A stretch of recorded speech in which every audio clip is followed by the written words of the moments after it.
On. Okay. Hey, folks. Start another show. Dude, Message me. What do you got? the Rockets, why did they move so bad last time, man? The Dude, they made Rockets. Montrezl Harrell look like an all-star. I mean, he was good when he played here, but he wasn't an all-star. This dude had a career night, 30 points. The Rockets.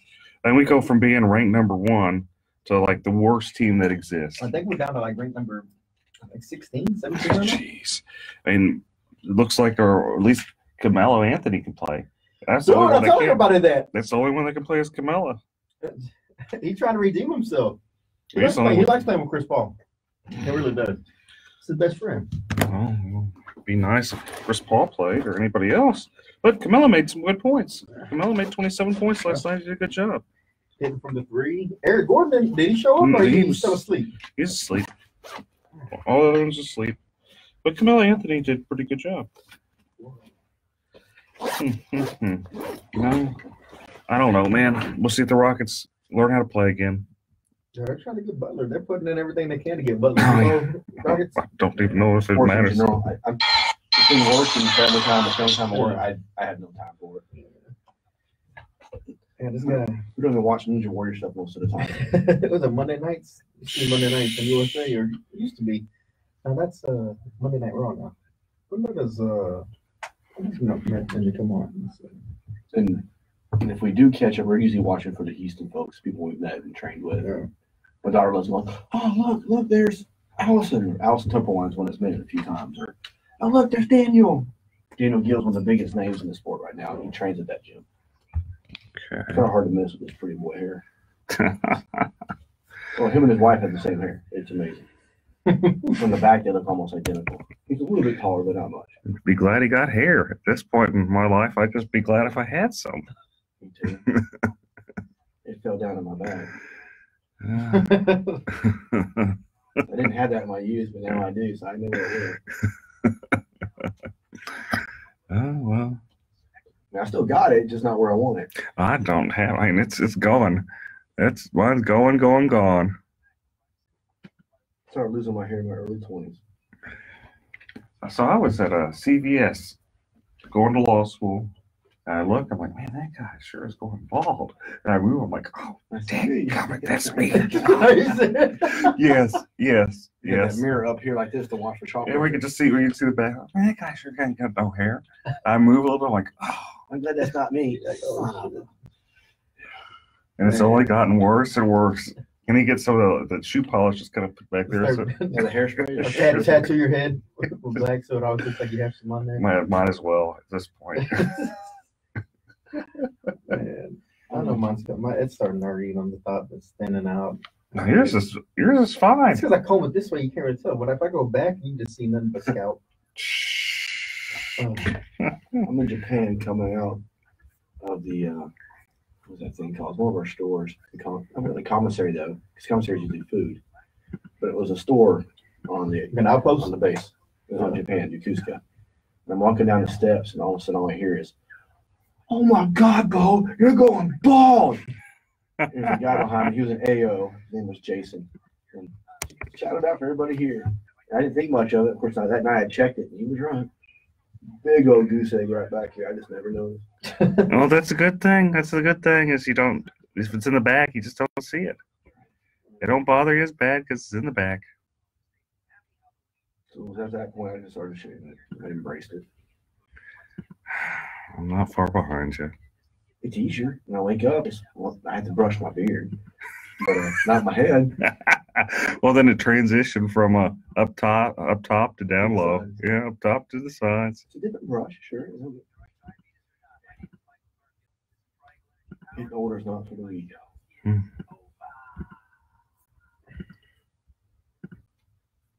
Oh, did I get this thing working? I think I actually got the thing working finally. I forgot how to do it. Now I just remembered. I got it all on the. I got it on the Twitter going. I'll do some wild stuff. I got the Twitter going. I do got the Twitter going. Yay! We're on Twitter. We're on Twitter and Twitch and Periscope and all of them. It's funny, you could be pulling my leg and I wouldn't know or not. I've heard of Twitter, but I'm not very technological savvy. My law partner, Jason.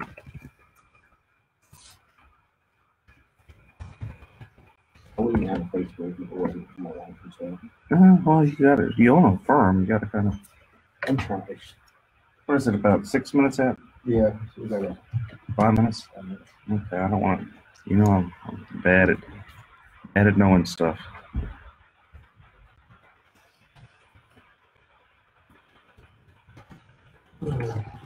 No, I have two main attorneys that are partners. And one of them was ARPA, but it's nice and sweet. So it's good, bro. The other one says, "Yeah, I've always said you got a face for radio. You'll do great." That's the joke. You got a face for radio. They always tell me that too. Put a face for radio. Yeah. Kind of insult actually, but okay. It really Yes, is. it is. We on? Everybody there? Make sure y'all. Oh, Well, not us. You got. well, you- False alarm. No. Make sure y'all tune in 9:50 Give me- a.m. on your radio dials, or you can always go to the iHeartRadio app and look for 950 KPRC. Check in. Make sure you listen to the Eric Dick Show. We're starting about top of the hour right now, so after the commercials, you will see us on. What's up, Steve? What's up, man? And as always, today's program sponsored by Topo Chico Aqua Mineral Water, the As well unpaid as- sponsor. as well as Bragg's Naturally Organic Apple Cider Vinegar All Natural Drink. This is the limeade flavor today. It has a little more tartness to there, but it's really good for you. Really helps with your liver. Make sure you get that Bragg's All Does it- Natural Apple Cider Vinegar. does it really help with your does help with your liver. Huh. Hey, Shelly. How y'all doing? Hey, yeah, we're going to talk about voting today. Make sure you get out there. We're going to talk about that and a whole lot of other things today. Real fun show. But Good as juice. always, call in 713-212-5950, 713-212-5950. Numbers up in the link or the description. But yeah, if you haven't voted, today is a day to vote. You have all day to get out there. Wait in the line, whether it's short, it's long, it's going to be worth it. I'm supposed to say it doesn't matter who you vote for as long as you vote, but it does matter who you vote for. So get out there and vote for the right people. Make sure you vet the candidates and don't just listen to a bunch of nonsense and bullet points and hype. Yes or no for firefighters. Look, I'm torn on the firefighters. Firefighters kind of get what they deserve because they always support the wrong candidates. That's But true. at the same time, if we don't vote yes for Prop B, then we're never going to force the city to go in there and control their spending. So You got to vote for Prop B. How yeah, can you I'd not say vote Prop for B? Prop B just You because gotta it be forced the yes. city to actually rein in their spending, so they stop spending hundreds of millions of dollars on art projects, man. Go back to the basic city services, which the city's supposed to be about. Well, not So- only that, what happens if we stroke out? If we stroke out, I want the firefighters there. That's Pull true. me on the EMS. I That's don't want true. them having to work a second job over at Chick-fil-A. Firefighters just don't put out fires. They also are there for EMT, EMS services. If you're stroking out, you're having a hard time, you got an accident, they're usually right there first on the scene to assess the situation. So vote for Prop B. My dad's a retired firefighter. My dad's retired I re- firefighter you know, too. See, he's City It's a Institute, tough one to 67. say to vote for, but my dad Again, was at 72. vote for Prop B today. Vote for Prop B. He never retired at this. Oh, and special guest we have today is Bo Bowen, attorney and David did. Ninja Warrior. Oh my God. We'll get to that later. I bet you they don't. But I again, know they do. Y'all tune in. And again, if you have any questions, put them on here. I'll read them and we'll try to address them through the breaks or through the. If you want to call in, again 713-212-5950. Turn down for what? I'm gonna turn up the monitor. Sorry. Do you have a studio monitor? We do have a studio monitor. It's over here. But Maybe she got it on quiet. Oh, I'm sorry. ask Shannon. What am I doing? She looks like I'm in trouble already, folks. She give me the Oh, she give me the you stink have eye. a call already? No, I don't hope I don't got a caller already. Voter Day in Clear Lake. Let's see. Tell me, Eric, you better be quiet. You Move gotta fast, say go some vote. stupid stuff. Okay. My sister's Free having a hot wedding dogs. So shower if you're in the Clear Lake area, today. yeah, make sure you They're all swing by tuned in. the My Clear Lake sister is area having a wedding shower today. She's tuned in. tailgate party. Shout out. Shelly Rogers, where can they? Where's that located? Where can they You go need for to that have a tailgate shower. party? She also works for me. My sister works for me too, man. Small business. She just completed a paralegal school. So for her, it's a big deal. I'm very proud of her. Oh She turned herself around, finally settling down, growing up, mature slowly. But you mature. Eventually, I hear that wave right there, man. And I'm getting a cowlick right here. So you might want to look at the criminal. So what happens with the PI? Some of the big PI firms, they'll refer after a settlement is like a big hit, then they'll refer them to another lawyer. And if you haven't voted yet, Okay. drop me a message or drop me a line down here, post in this video. Why haven't you voted? What is the hesitancy? What issues are you having deciding between? Maybe I can help you come to a conclusion as to why you feel comfortable going to vote sometime soon. All right, so if you're in the Clear Lake area, Freedman Library, they're having a tailgate party out there. Hot dogs, probably some beverages, water, and great company.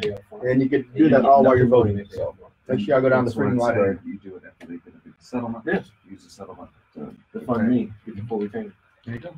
Also, we'll talk about this in a minute, but if you have nothing going on right now, you can head over to 3314 Lyons Avenue. Phil Paul Bookstore just opened. Hundreds of thousands of books for $2 and $4. Legal books, medical books, all kinds of books. Go check it out. Phil Paul's always doing things for the community, and now he's opened up a bookstore over in Fifth Ward, and I went by there earlier, and so make sure y'all check that out as Very well. much in the influence through emotion versus just the facts. People make a decision based on. Now, if there's any topics y'all want to hear myself, Eric Dick, and Bo Bowen discuss today, drop those in there too. We'll try to fit it in. It's a 30-minute show, then we got to cut to the U of H game, but here we go. Oh no, they're gonna make us go in the air, folks. After traffic should come here shortly.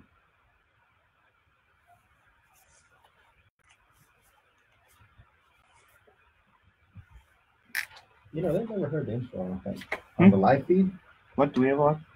when I go on Facebook Live, because we don't have the monitor going when the intro plays. Yeah, so they'll hear it.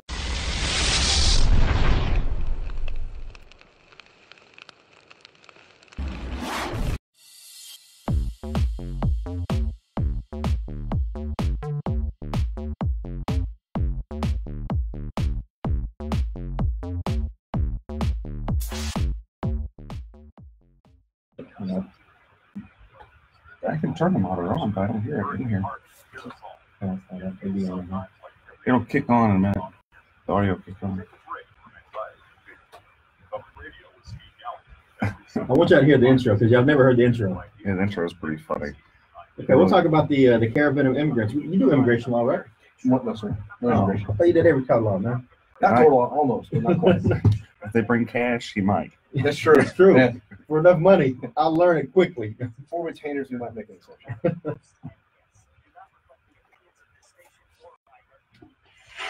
When you've got big problems, you need to have a big,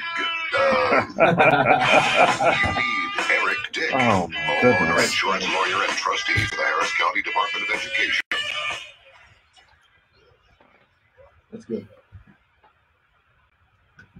I can't believe that they actually play that on radio. They sit there and they say you need a big Eric Dick.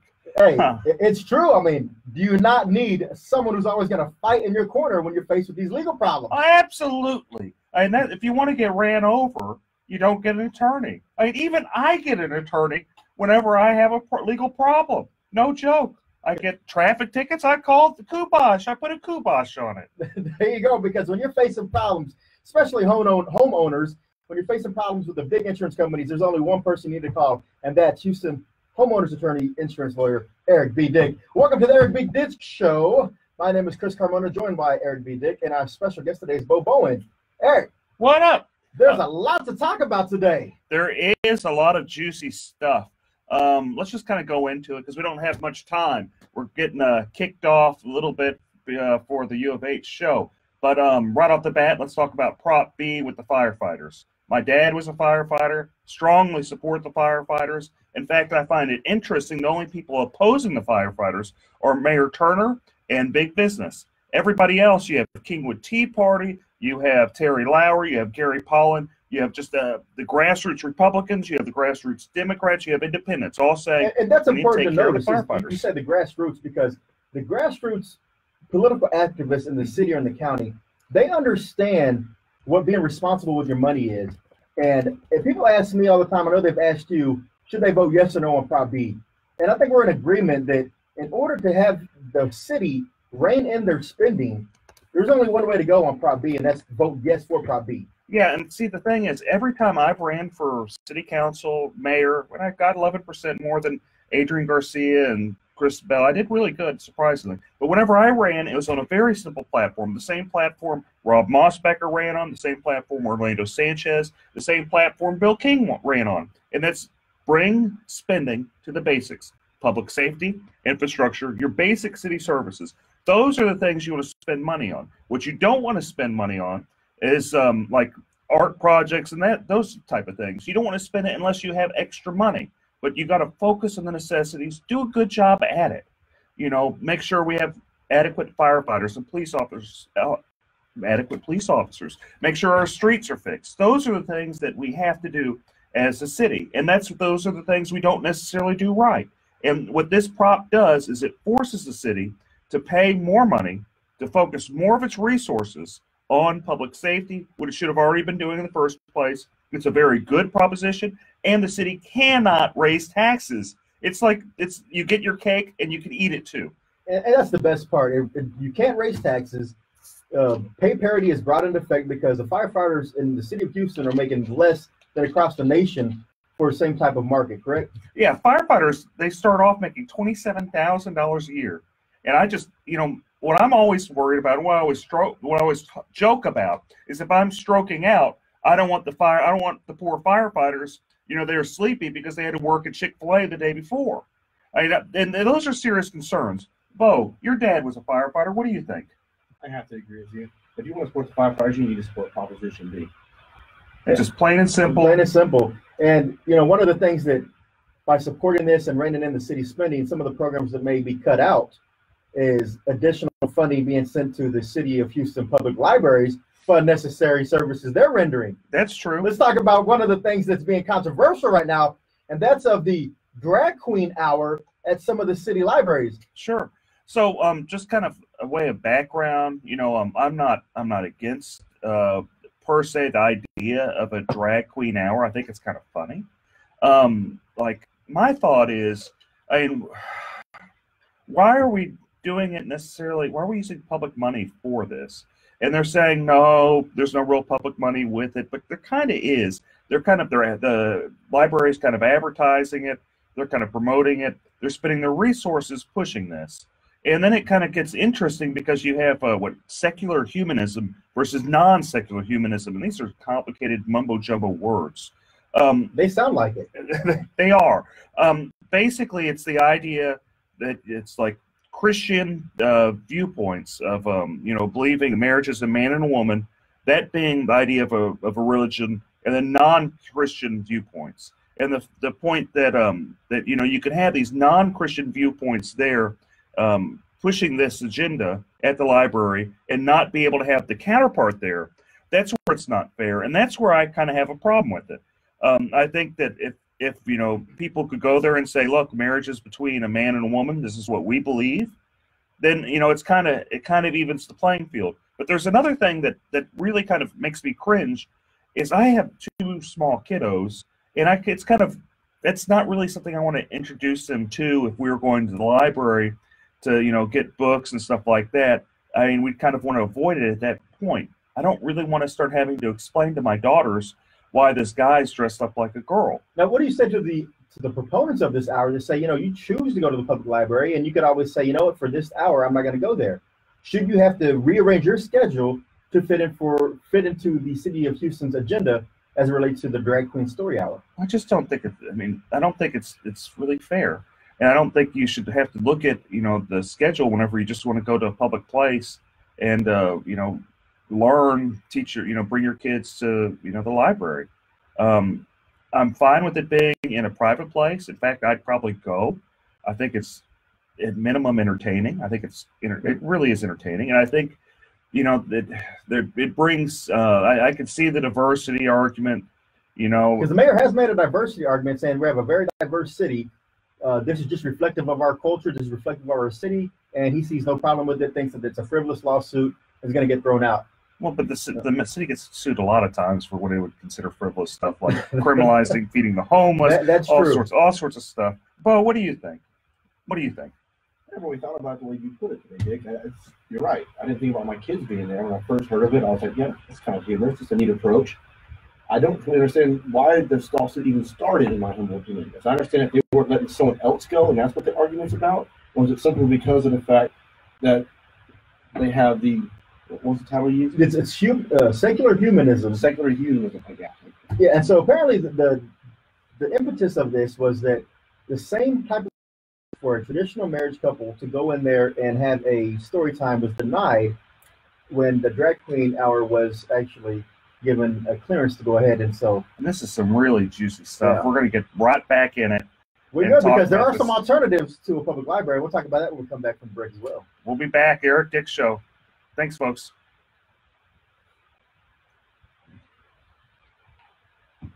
Roseanne, exactly. That's what we've been saying. Roseanne, exactly. That's the thing, is that equal time isn't being given to all types of diversity. Since a diverse city, even traditional married couples, if they want to go in there, they're being denied. So that's why the I'm lawsuit doing was live on initiated. Facebook. So it's not really a thing about against drag queen story hour. It's more of the equal application of the City of Houston Library rules. But going back to your point on the EMS, yeah, I mean the firefighters do provide emergency medical treatment. And also, hey, emergency we got a medical good, services. we got a good group. So they're tied into that somehow. Now, should there be a specific EMT team? Most counties, I think they do have that, but City of Houston firefighters are part of EMT. Very much so. Yeah. First responders. Yeah. So We're doing a lot more than the firefighters. The ambulance people should pay because of that. yeah. When the city they make money off the ambulance. Because remember, they trained by 2010 or 11, they jumped the ambulance fee. So if you had to actually get a fee to get up there to come service you for a reason, they went from I think 250 like 500 or 600 bucks. And they make their money. Yeah. One of the few claims you can't negotiate with first inventory. That's right. I'll tell you what's kind of effed up the most is you have like the police officers on one side fighting with the firefighters, and you shouldn't. Guns and hoses have always been at each other. Yeah, but it shouldn't be like this. It shouldn't be at each other's throat. I don't think that they haven't been like this, because there's been plenty of times where I've heard firefighters like they get in trouble and police officers like, you guys are just dumb, just move on, and that type of stuff, which it shouldn't really be happening. But my point is that those organizations have historically got along. They have, but now they're forced to be put against each other. That's really But here's the thing, man. The firefighters have typically always gone with liberal candidates. So has the police officers. Police officers more of a more conservative scorecard. I'm not saying it's a very conservative scorecard. You're right. But I'm not saying they overall, they the firefighters and the firefighter union, did think they're brave. they have entrusted a lot I to know this they, mayor, to this city council. So they spend a lot of energy. Getting that's this why it's right. like the sympathy level is not really all there. But I so how does the fire department transfer you to the hospital if you need emergency care? They come out there with ambulances. The Houston Fire Department has ambulances. They don't just have fire trucks. They actually have ambulances. And rescue trucks. Yeah, And special, trucks. and their own special kind of welfare departments where people are doing high-rise rescues and stuff. Yeah, they don't just put you on a ladder and say, "All right, come on, we're taking you to the hospital." Although that would be entertaining to see and watch. Are they sprayed out with the hose a Yeah. little bit? You I see thirsty? blood. Let's spray it down. And that, it's washed it off. You're good. Oh man. What's redundant? What part is having a firefighter? The fire department is not needed. Well, who's going to put out the fires? We definitely need the fire department. Oh, They do multiple things. how do you not need the fire department? I don't get it. I don't get it, Chris. How do you not need the fire department? I don't know. I guess the fire department can only do fires and should not be in the business of medical necessities or medical attention. Then what do you do when you stroke out? You better get Sarah jumping in the car, driving you to the hospital. You stroke it out. Don't call 911. They don't care. Or you go to private industry and private entities for your emergency medical needs. I don't know. But if y'all have any type of suggestion or input on that, 713-212-5950. Dick, when we left off, we were talking about the City of Houston and their libraries. And it's going to be interesting to see how this lawsuit plays out. But if people don't feel comfortable going to the library now, they want to read some books, where can they go today that's having their grand opening? Philip Paul Bryant's bookstore, PPB, He is Philip blows me away with his level of enterprise. That guy, he has so many different businesses, and they're all fascinating businesses. He has his bookstore that's just opening, and books are just dirt cheap, and it's a great chance. This is like kind of like a little hidden gem that you want to support, because you can go get books $2-3 that you normally would pay $5, $6, $10 somewhere else. There's some $20 books. I was there earlier. Again, it's 3314 Lyons Avenue.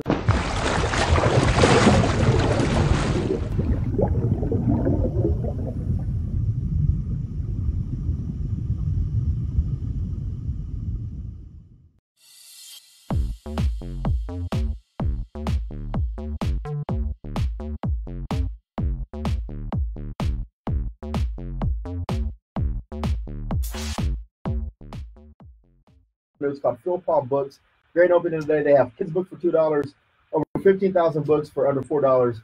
And if you want a great opportunity to get some books for real cheap and support the community at the same time, check that place out. Philip does a lot of cool stuff. He does the backpack to Fifth Ward every year, where you have a lot of great family law judges that are up for re-election, like your Sherry Dean, all those folks. Alicia Franklin.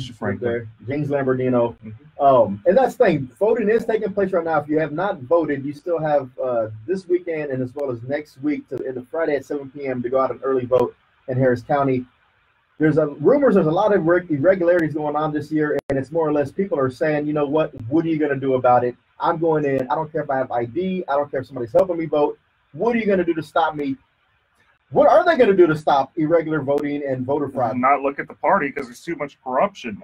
One thing I wanted to talk about, because there's this Fast and Furious show here, is I saw HRBC's endorsements, and I'm just appalled.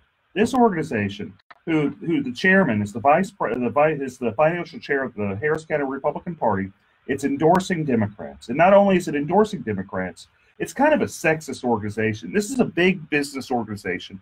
They're refusing to endorse Erin Swanson, who's this young gal.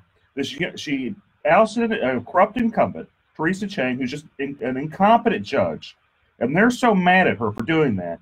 And they're mad that she's a young, attractive woman. They are not endorsing her. And what I find just so appalling is I'm convinced that if she was a man, they would endorse her. But for her being a female, being a young female, they aren't endorsing her. They think, this is what I feel, is they think that because she's a woman, she's not capable to be a judge at that age. And it's just wrong. So this is another instance of another conservative, quote unquote, conservative group endorsing Democrats, kind of in line with what Ed Emmett has done before, correct? Well, it's much worse than this, because these are people that are in power in the local Republican Party. And there's a lot of this is just big business, just buying stuff. When they cry about pay for play, and Terry Lowry, who's not pay for play, by the way, they cry about that. Big business does it all the time. They pour hundreds of thousands of dollars. I remember there was a chairman race with the local Republican Party. They spent $500,000. And the person that ran against their incumbent spent $5,000. Barely lost that race. Just barely lost. Too much money being wasted right there in local politics. But again, if y'all haven't voted yet, get out there. Vote. Voting is important. Elections matter. So vote early, vote often. Let's go to our guest. Yeah, today's guest speaker we have today in the studio is Houston local attorney Bo Bowen. Yes, sir. Hi. Thank you all for having me. And so, Bo, interesting background you have. You are former military. Yes, sir. Navy. And then currently, you are in the process of training to become an American Ninja Warrior. Which is awesome. You're American Ninja Lawyer. Yeah, and that should be your new marketing gimmick right there. You can pay Dick the residuals on that. But what does a lawyer, someone who has, you have two daughters, right? Yes, sir. 8 and 3. Edwin and Karis. Hey, girls. There you go. Hope they're listening. So a full-time dad, full-time attorney. How do you make time, and why would you want to make time to become the next American Ninja Warrior? For me, it's mainly getting the time with my family. Me and my daughters have daughter date nights up there at Iron Sports Gym off of 1916 Cutting Road, which is where all the top ninjas train here in Houston. There's nothing better than having your daughters tied off to you, hanging from the ceiling. You're the one letting them down. You're the belay man. That trust, that bonding, you can't get anywhere else. Hey, so can you do ninja rolls, like true ninja rolls, where you back it up and then just do a backflip, front flip? I can now do a forward roll and not a backflip just yet. I'm still mastering the list. That's where you take your body and you throw yourself forward and you catch things. I'm still at the very, very basic levels. I'm no Daniel Gill yet. And Daniel Gill's a local legend, right? Yes, sir. He is by far the #1 competitor right now for these Americans in Ninja Warrior. Okay, He trains at the same gym. It's just amazing that you have this family lawyer by day, American Ninja by night. And it's really It's really like awesome. a superhero. It is a superhero. It's a crime fighter. And during the day, he's helping people out, with their will, fights, Fight over property, fight over division of the kids. I mean, property, everything. So if you're not fighting corruption in the courtroom, you're not fighting against the people outside of the courtroom. You're probably in your office taking in clients, right? Yes, sir. A lot of client consultation. So what is the biggest thing you're seeing, at least in the family law arena, of other than divorces? Like, what are people facing right now in the community? What's ailing them, and why are they coming to see you? Well, the majority of our comes because unfortunately, the family is broken down. The husband and wife relationship has fallen to the wayside. The more problem I see is they're waiting too long to seek an attorney. They're trying to do it themselves. They get the paperwork offline. Then they waste all that time initiate it. They have to pay us to fix everything, and then the process takes that much longer. And of course, through that period of time, they're fighting more, they're losing more instead of trying to work together. It's best to come in sometimes, rip that Band-Aid off, and then learn how to co-parent. That squabbling in between is what really causes those relationships to fail. And I'm talking about the children. They're the ones that suffer this whole time. It also causes resentment and, people just fighting over all that time.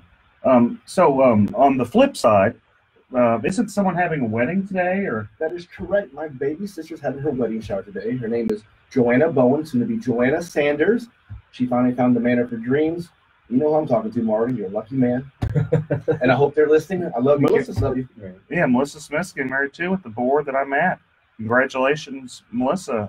So if people wanted to contact your law firm, how would they do that, Bo? The best way to reach us is 713-574-7777. That main line again is 713-574-7777. You can also find us on the web at www.bowen, BOWENLF, as in lawfirm.com. Now, Bo, I always try to throw out questions for our guests, legal questions that are out of the ordinary. Let me kick this one to you. So you have a couple that have been together for about 5 to 7 years, right? But each one is currently married to someone else, but their spouses are somewhere else, right?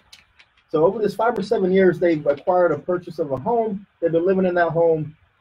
They break up, but they can't do anything about that, or can they, since they're still technically married to other people? What's the remedy on that? How does someone not get kicked out of the house? How do they fight over the house? Who stays in the house? What do you think, Bo? So making sure we have two people who are married, and then they break up and they get with other people and they buy new property? Yes. Okay, well, unfortunately in Texas, you can't do more than one marriage. It's called bigamy. So you can't have a new marriage until the first one is ended. So if you're then buying property together as a married couple to someone else, that property is still considered community property.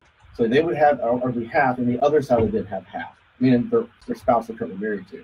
Because as soon as you buy anything when you're married, again, after the marriage date, whether you leave them, there's no legal separation in Texas. And Chris is taking notes here because actually that those people came to his office yesterday. They called me yesterday. I'm trying to get a good answer for them.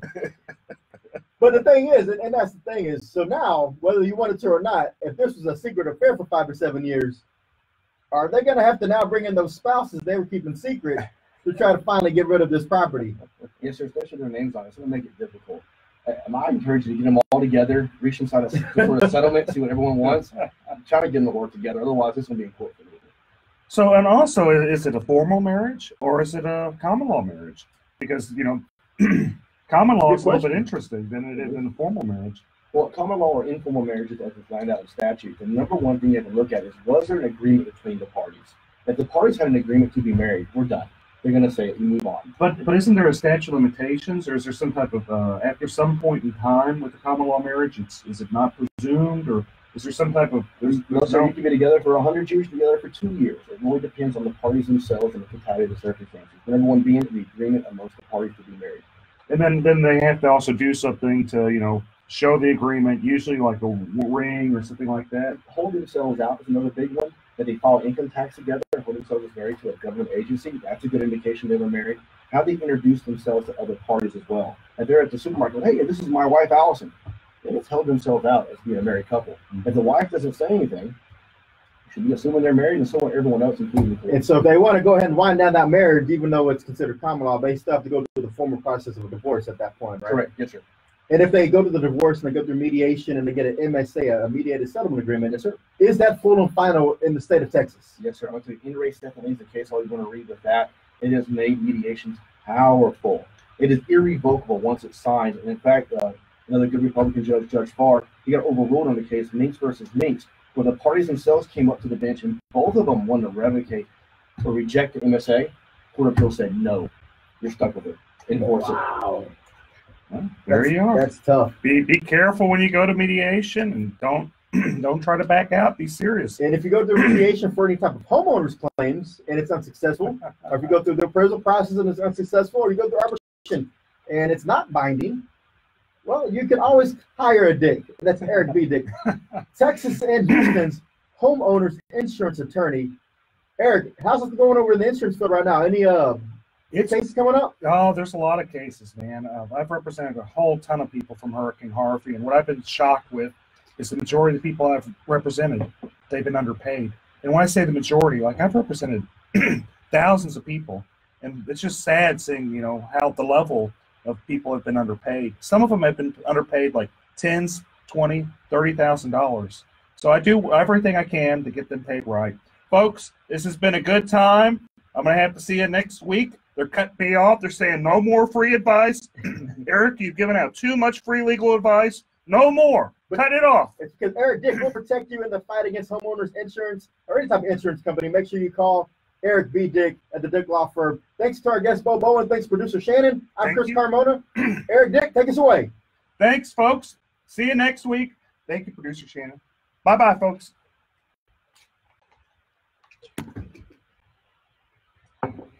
We're gone. Thanks, guys, for listening. We're gone. And Hope thank I you didn't for get in tuning too in. much trouble. Roseanne, thanks for the great contribution. Hope I didn't get in too much trouble, Niall, folks. You have a good Thanks one. for your contribution as well. Shelly Rogers, thank you for your contribution again.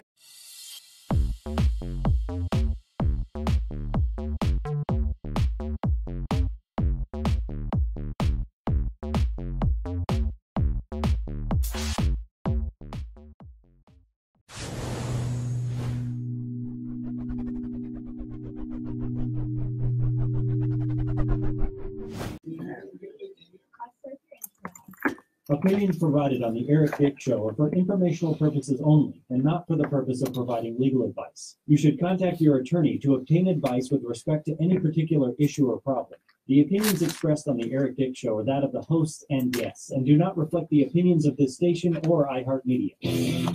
When you've got big problems, you need to have a big, you need Eric Dick, homeowner insurance lawyer and trustee for the Harris County Department of Education. This is the Eric Dick Show.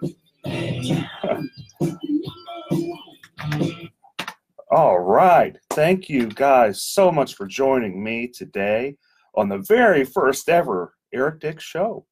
Exciting with yours truly as a guest. I have my wingman, Chris Carmona. Hello, hello. Another fantastic attorney in the Houston area. And we are going to talk about a lot of really exciting stuff. I know, I really get excited when I talk about homeowners insurance. I know you do, man. And, you mentioned homeowners insurance, and, it's hard not to mention the end of August and then to think of the end of August last year, what we had with Harvey. Oh, how can I forget Harvey? Oh, the storm that overwhelmed me. Let's start talking about Harvey, because it was an interesting time in Houston last year. We're talking, and this is almost, I think tomorrow is the anniversary. Yeah. I think one thing, if we're just talking straight up with Harvey, that people need to know that a lot of people don't understand is if you do have I'm going to start going lawyer here, so you guys are going to have to forgive me. I'm going to start. It is a legal show.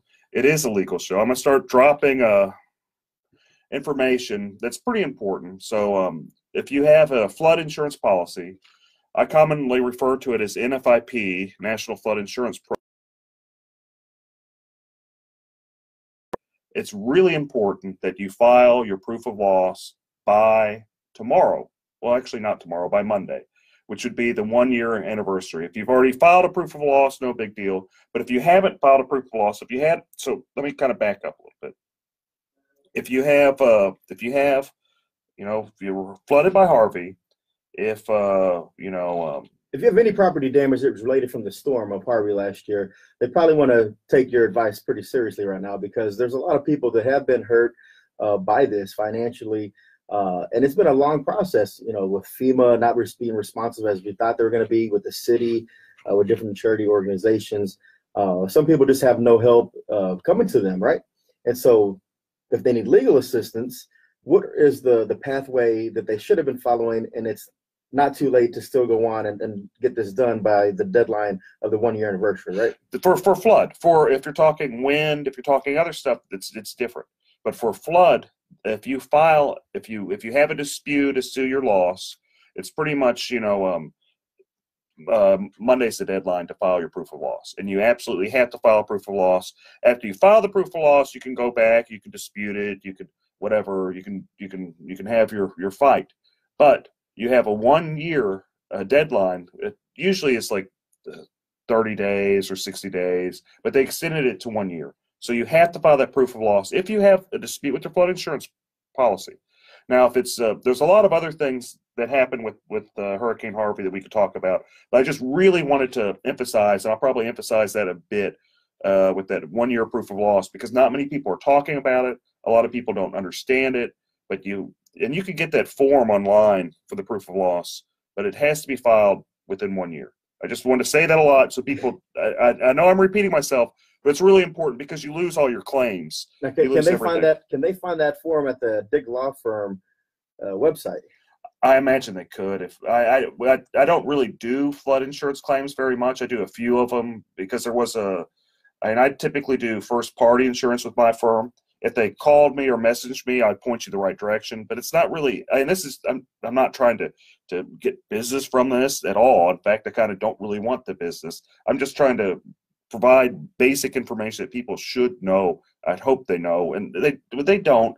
But it's just not explained enough about the 1 year proof of loss. And no one's going to highlight this and promote, come and file a claim by Monday. So it's a good thing that you're actually here today telling all the listeners about this 1 year deadline to make sure that they do get that proof of claim in if they do have one before the deadline, correct? Yeah, that's right. It's only for the flood insurance policies. The windstorm and all that is a completely different beast. It's completely different type of stuff.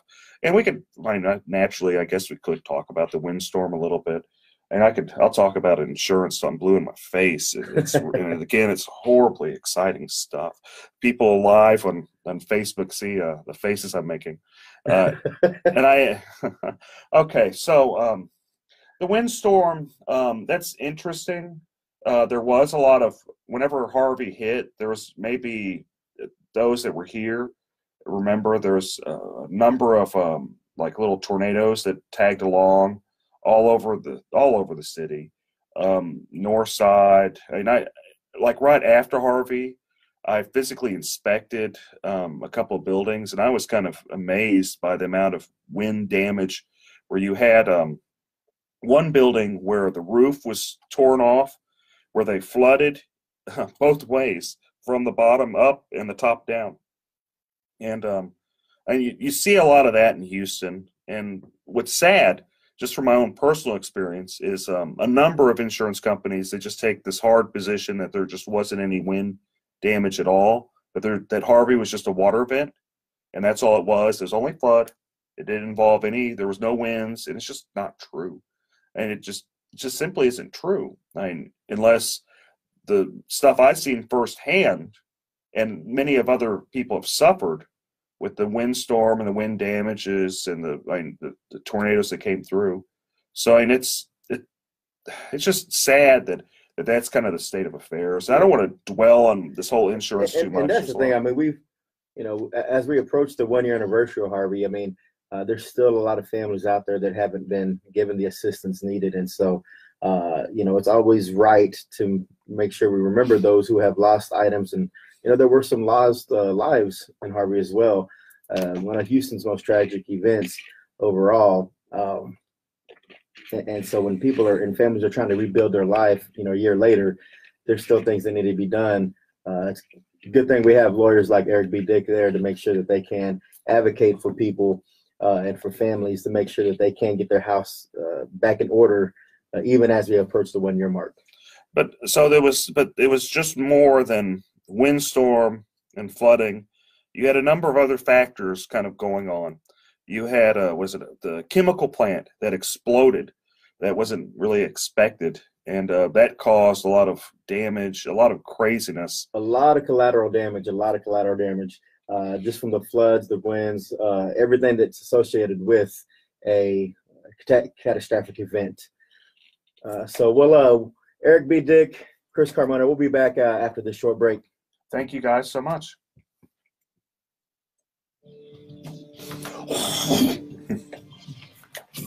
I didn't hear the trigger. I guess when she said 30 seconds, I was like, oh. I didn't hear the music till around 35. I heard something. We'll get better. That's okay. We'll figure it out. Were we okay? Was our volume all right? Tone? Okay. Can y'all hear okay? Yeah. Oh, can you guys hear okay? It might not be Yeah, he gave the thumbs up. It might be You guys that good? you have an honest disagreement or an honest mistake. But you don't want to go All right, against so the IRS. we'll come back from this break. You need to call Top What is Tax. this, Phillips? Anything? Is he They have here? a local I don't know. All of our phones are and this is what they recording do. something right now. Oh, Philip's calling right now. They know Is he? how to Yeah. deal with the IRS. And frankly, You hear Philip? if you owe doing $10,000 good. or more to Okay. the Hey, IRS, Chris, go down and get Philip. professional help and Top I'll be right Tax back. vendors Chris, come down. can give it. 713-489-7433. 713-489-7433. What's at stake here? You're dealing with the IRS. Think about it for a minute. Are you going to go that alone? No. Call I hope I didn't throw you off. No, I'm okay. professionals. Call I didn't mind at all. all day. I'll get lost in just blabbing. Oh, you're fine. 24, So yeah, I'll give you a 30-second mark and then a 10-second. And so I could just do it with my hands if that's better for you, or I can do it in your ear. It's in my ears better because I'm more distracted with all the information. Understandable. That depends. Are you a fan? No, I'm disgusted that you just sexually assaulted me. Oh, well, in that case, my name is Brian Williams. No, it isn't. You're lying. Just like Brian Williams does. Except you're not Brian Williams. I knew I should have gotten that concrete sidewalk fixed. Sounds like someone should have called Southern Concrete Raising. Southern Concrete Raising is Houston's finest leveling and raising specialists. They fix concrete with no gimmicks. Don't let that crack in your sidewalk create a legal problem for you just because you were too busy to get it fixed. My friend Ty Strickland can send someone over to your property free of charge to give you a quote on your concrete. You don't even have to be there when they come by. They'll take care of everything. Find them online at southernconcreteraising.com. Okay, give me those headphones. Come plug in over here. It's Doug Mike from 50 Plus. If you haven't taken a look lately at the UT Health Science Center Consortium on Aging website, you need to do Realize so. this They've is still going. freshened it up. There is so much information. We're there. back. Sorry about that. People like you, people Dumped y'all on the who are side. a little bit older I was and negligent. want to talk to somebody who knows people who are focused on our care, on geriatric medicine. I'm not geriatric yet, but hey, I'm old. Where you gonna sit? You gonna sit over there? Oh, well, plug in over here. UTH.edu/aging. That's UTH.edu/aging. So I just discovered DazzleMe.com. It started out as the jewelry department at the Home Consignment Center, and now their entire jewelry collection, one of my rings is there as well. That's on DazzleMe.com. From the big name. All right, so we'll transition. We'll talk about the to the unique design. talk about the Still talk about Harvey. We can talk a little bit more about Harvey. Yeah. I know people on my Facebook want me to talk a little bit about Twitter, which is a big mess in itself. And I know they want me to talk a little bit about Beto and Cruz, which is a really fascinating thing. But 2 points, 4 points close. I think Cruz could lose that. Cruz really. 40 seconds. Whole sponsor lots of stuff around the country club so we can bring in bands. So, give us some feedback what you think right now. It's our first live segment ever. And then I'm US the air. Marines, you're Myself, coming in, you're Eric Dick. on the show. We just got a new guest in today. US Philip Paul Marines, Bryant just walked in the studio. 713-464-68. So, but drop some comments, man. Let us know how we're doing. What do you want to hear? We're going to talk about Harvey a lot today and going back to school. We'll throw a little bit of politics in at the end or somewhere where we can fit it. But send us our questions and we'll give a call-in number in a minute. Y'all can call up here. On KBRC 950.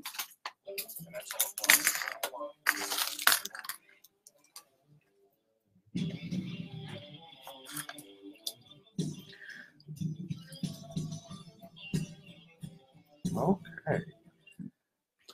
All right. Am I on? Oh, yeah. All right. All right. Oh, so exciting. We're back. Back for more. Couldn't get enough. Welcome back to the Eric Dick Show on KPRC 950 AM. Eric, so when we left off, man, we were talking about Harvey and its devastation. And just so we make sure we have everybody on the same page when it comes to the flood claims, they can go to FEMA.gov and actually pick up that application. Yes. Correct. And it's a proof of loss. Its deadline is Monday. It's 1 year. It was extended to 1 year. That's just, and I know we've talked about that a lot, but it doesn't hurt to say it again. But something else to talk about is so we're going with Harvey and all that. So TWIA, Texas Windstorm Insurance Association, which is kind of a nightmare in itself. There's been a lot of problems with TWIA, to be fair, since its conception. This isn't the first time that there are big problems with TWIA. TWIA is basically the last resort insurance company. It's government funded. It's for people off the coast: Galveston, Brazoria County, Corpus Christi, right off the coast. So whenever Harvey hit, it primarily did hit people that had policies with Texas Windstorm. I bring this up, the problems that Texas Windstorm has had in the past. So whenever Hurricane Ike was going on, they got in a lot of trouble. They basically decided that they just weren't going to pay anything. Basically, and I know that's probably abbreviating too much. And it's only gotten worse since that time, right? I mean, we keep passing some laws to make it harder for homeowners to actually recover, and TWIA is a big part of that, correct? And then we wonder why the race between Beto and Ted Cruz is so close. And don't get me wrong, I'm voting for Ted Cruz, but we wonder why it's so close whenever we pass laws that are anti-consumer, that are anti-people. Yeah, there seems to be a trend to hurt the little guy over and over again. And then when we have these events, like we had an Ike and then we have a Harvey, we got to be careful about who we're actually protecting, because we start hurting all the homeowners and the consumers. It's just going to be a long road for everybody who's in power right now. It's not going to be a long road. They're going to lose. I mean, and Ted Cruz should be completely scared, and he is acting scared, as he should be, because you've got Beto. And I'm not saying Beto's a better candidate, because he's not. But what's going on with Beto is he has a good message. He's saying no more corruption. I'm done with corruption. And is he really? I don't know about that. But he's saying no more corruption. I'm not taking PAC money. And he's getting some movement. And he really could win. I mean, he's not taking PAC money, but he's taking all kinds of foreign money outside the great state of Texas. But yeah, I mean, great point. I mean, especially at the federal level, when we have these natural disasters, we turn to the federal government to do the emergency aid. And, did we see anything put forward recently or last year they're actually going to protect these consumers? Is Beto going to campaign on that? Is Cruz going to be able to recover from that? Is he going to make that a huge campaign issue between now and November? It absolutely could happen. I mean, I don't think Ted Cruz is going to embrace, and it's unfortunate, but I don't think Ted Cruz is going to embrace consumerism. I don't think he is. I wish he would. I think it would help him. I don't think he is. I hope that more people, Republicans on the local level, embrace consumerism, because it's their constituents. It's literally their constituents. And whenever they side with special interest, big money, big business over individuals, I mean, what do you expect? They're going to vote, especially with the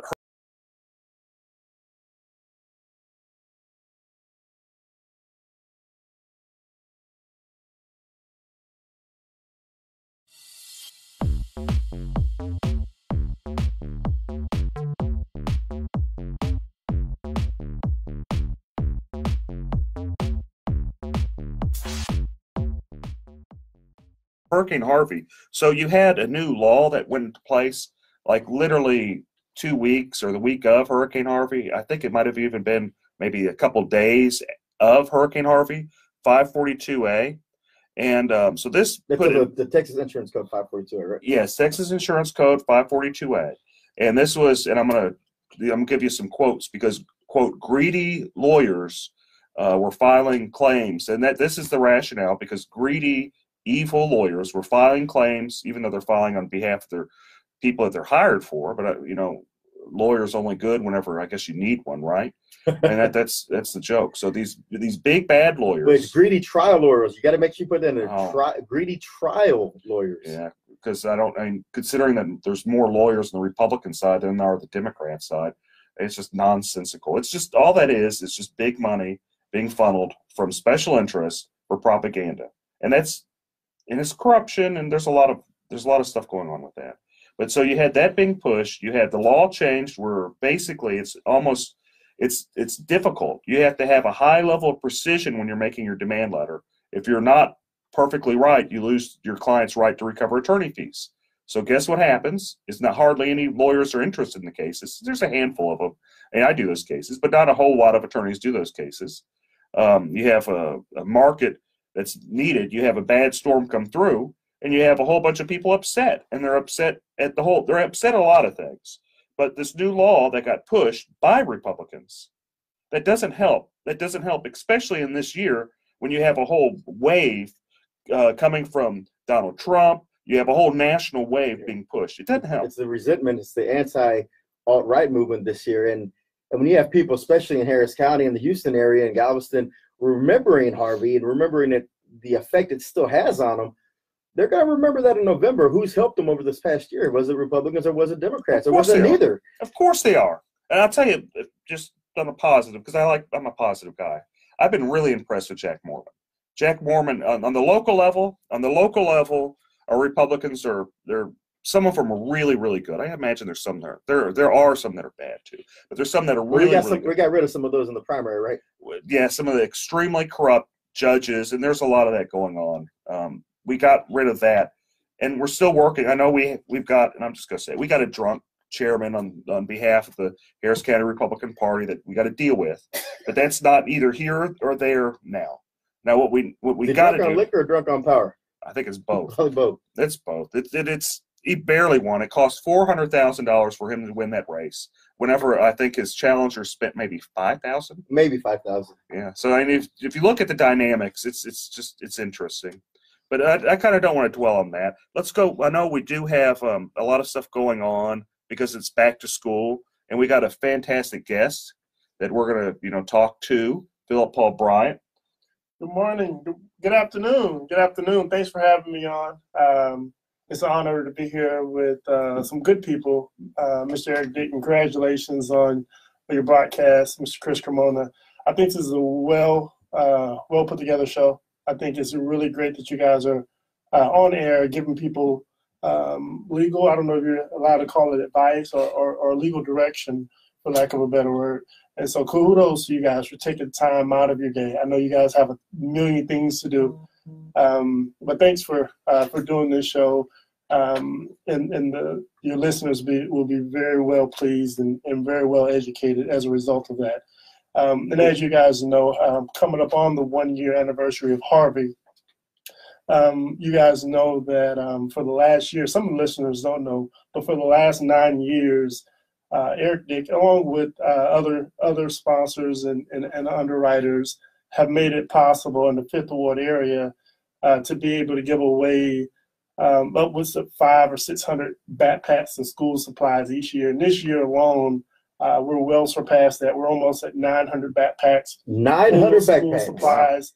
And this is a direct result of charitable giving of Mr. Eric Dick, his other colleagues, some of the judges, Judge Sherry Dean, Judge Roy Moore. Yeah, don't be shy, Phil. Don't be shy. Let everyone know who these people are to put this thing together. Alicia York.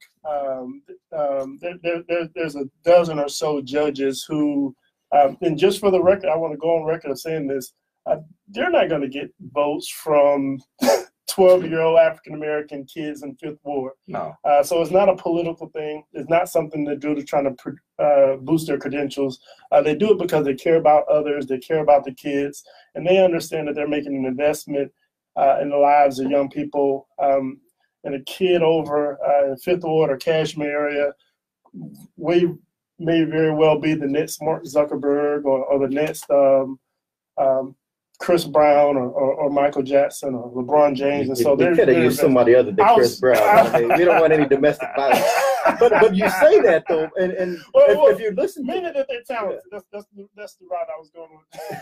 But if you listen to the names you repeated back in terms of the donations, in terms of the judges, a lot of those are family law judges in Harris County, Absolutely. Great family law judges, and I think for them, you hit it right on the dot. Is they don't do it for votes, they do it because they see the litigants day in and day out, every week, every year, coming through those courtrooms, and a lot of the times it's from families that are broken or not of high value or not, in terms of their financial capital, their financial assets, and they see the effect of not having the proper tools in the home available, whether it's a pencil or a pen.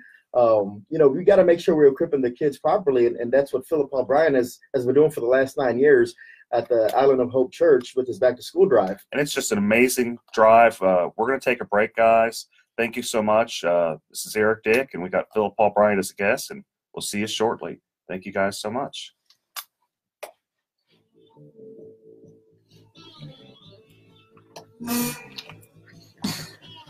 First of all, I'm Good job, Philip.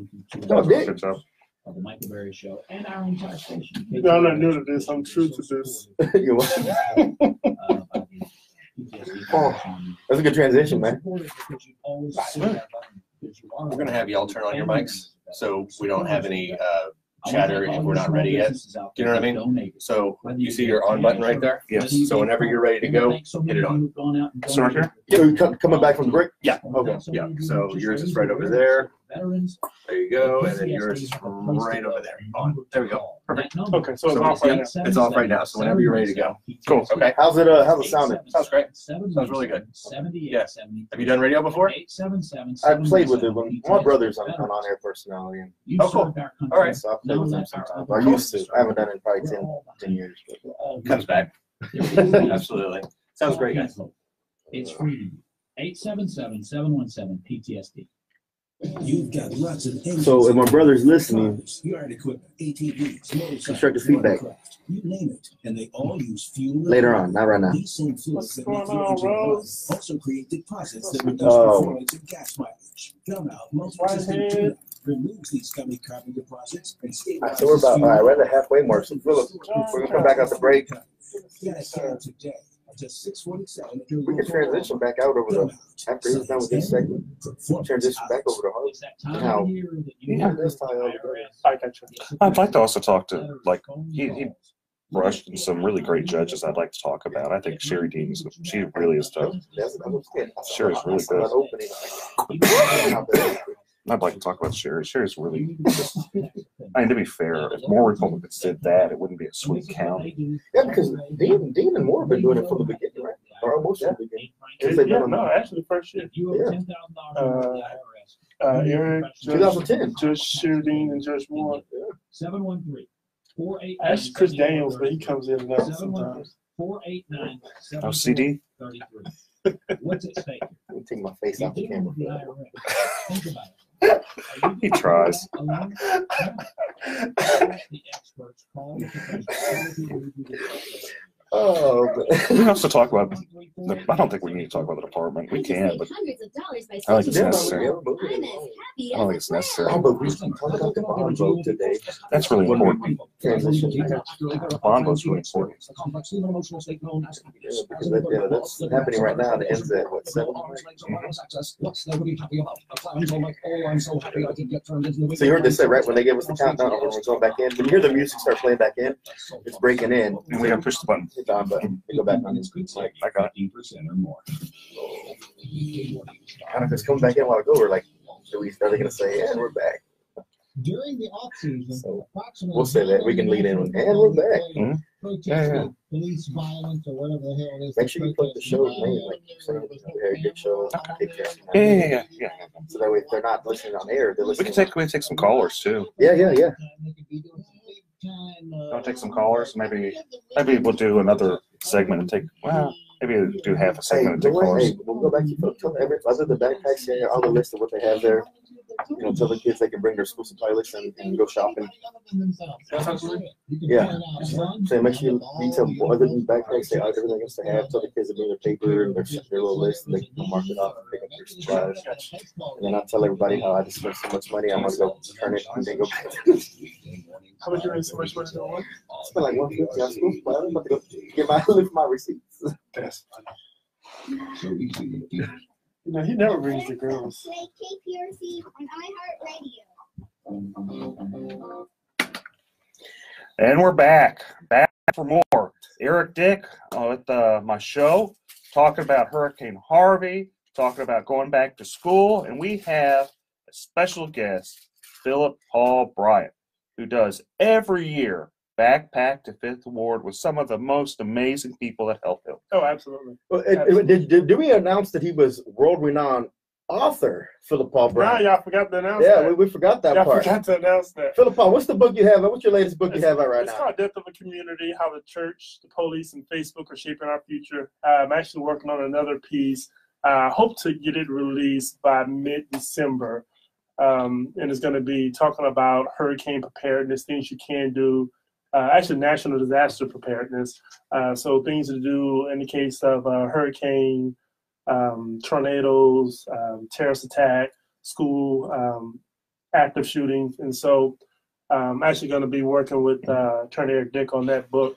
And so we hope to have that out because it's not about just trying to get it out right before hurricane season. So we want to make sure we have everything in there because on a regular basis, we need to make sure that we're prepared and we're preemptive on protecting our homes and our families.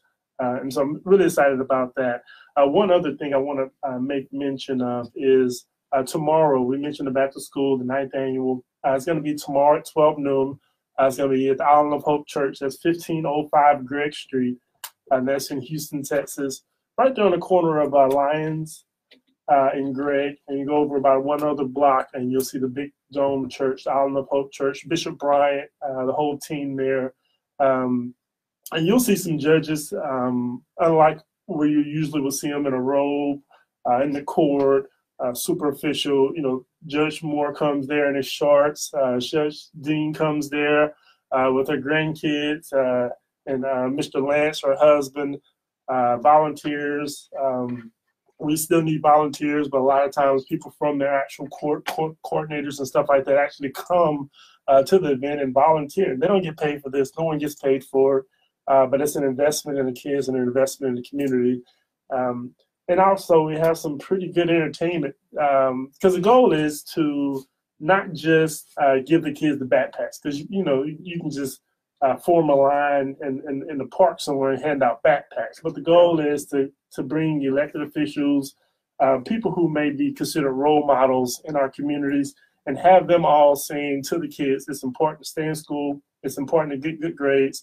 And we're here, we got your back. So we have a talented, we'll have step teams there, we'll have karate teams performing. And you got manicures and manicures and free haircuts, because we want to encourage the kids to, no excuses, right? Everyone's on your side. You got everything you need. We're going to make sure you look good. And so we're super excited about it. This is year 9, so Eric Dick is officially has hood credentials. He has tenure in the hood now. He has a hood pass. I come to the 5th Ward. I get my pass to Fifth Ward because I got their back and I got their backpack.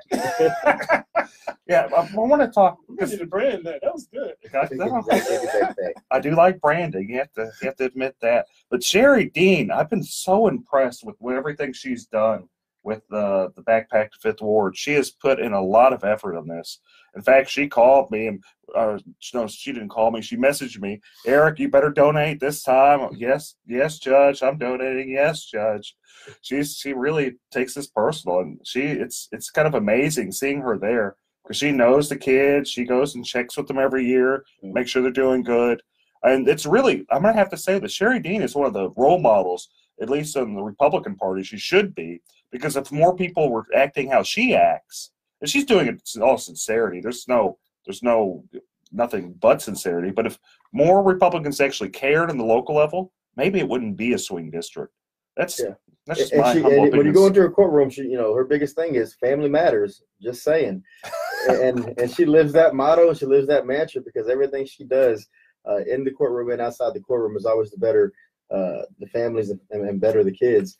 And so, and one other point about Judge Jean, she has a huge heart, and so some of you may not know this, but this past Sunday, her mom actually passed.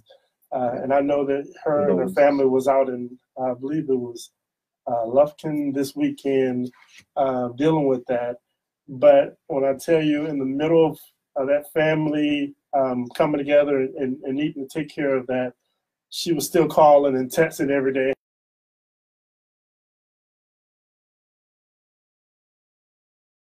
She's not doing it for show. She really cares. There's no cameras out there these years. It's just out there doing what it takes to help the kids. And I did want to make mention of a couple other names that she gave me. Judge James Lambino. Oh, Lambertino. Judge Lambertino. Judge John Schmoody. Schmoody, yes. Judge Charlie Prime. Oh, Charlie's a really good guy. Judge Roy Moore, Judge Alicia York, and of course,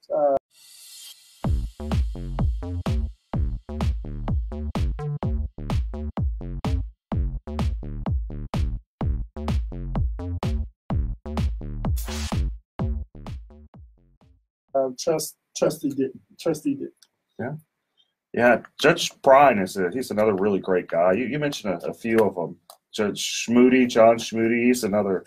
That was an interesting race, and I can talk all about that. Where you had an incumbent that just pushed this policy where if you didn't take a parenting class, you didn't get custody or even visitation. It was just insane, just bad. I mean, you don't want that person in any party. But I'm glad to see that you have that John Schmoody's involved.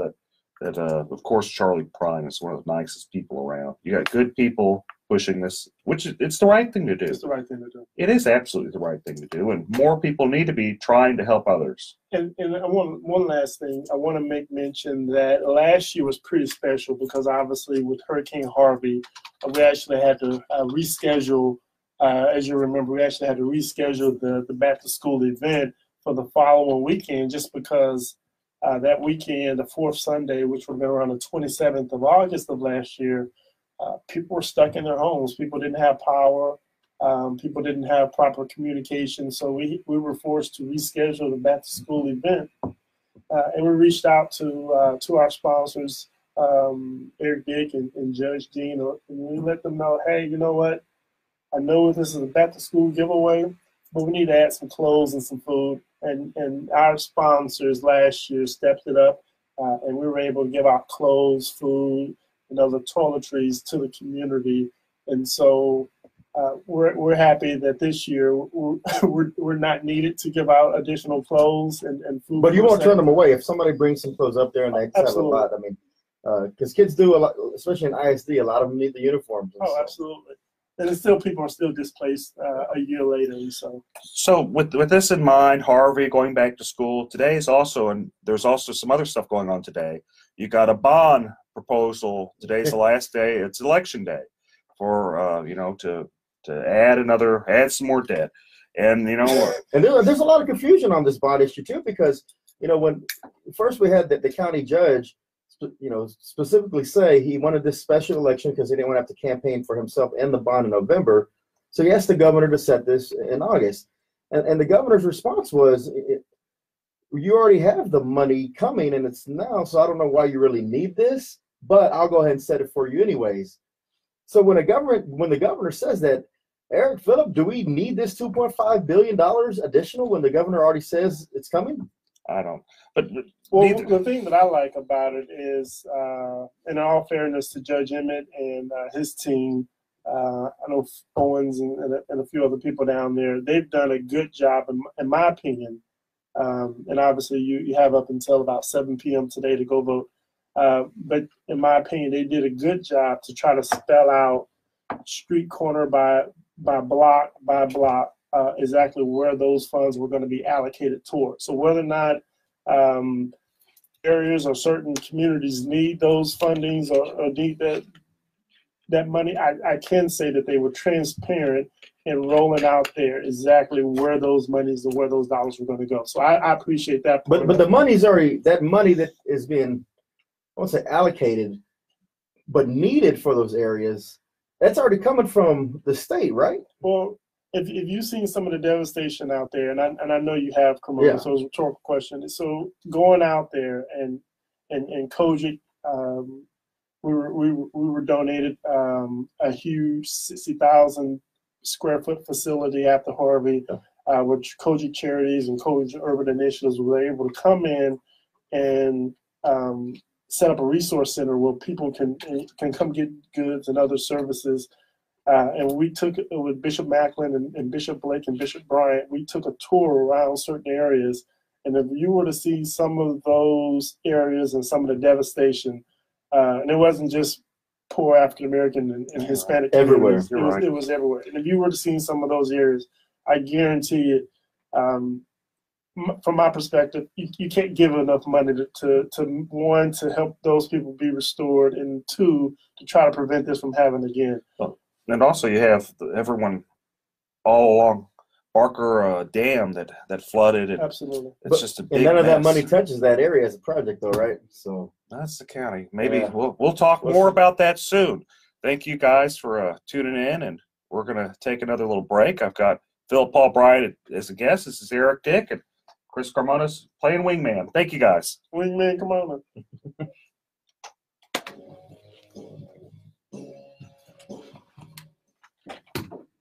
Oh, Mr. Devil's Advocate over. No, that was good. That was good You content. Republicans, man, I tell you. That was good the content. Republicans are supporting it. What are you talking about? It's just, Well, some of the Republicans are. yeah, some of them are. I'm not necessarily, but it's just The intimate Republicans.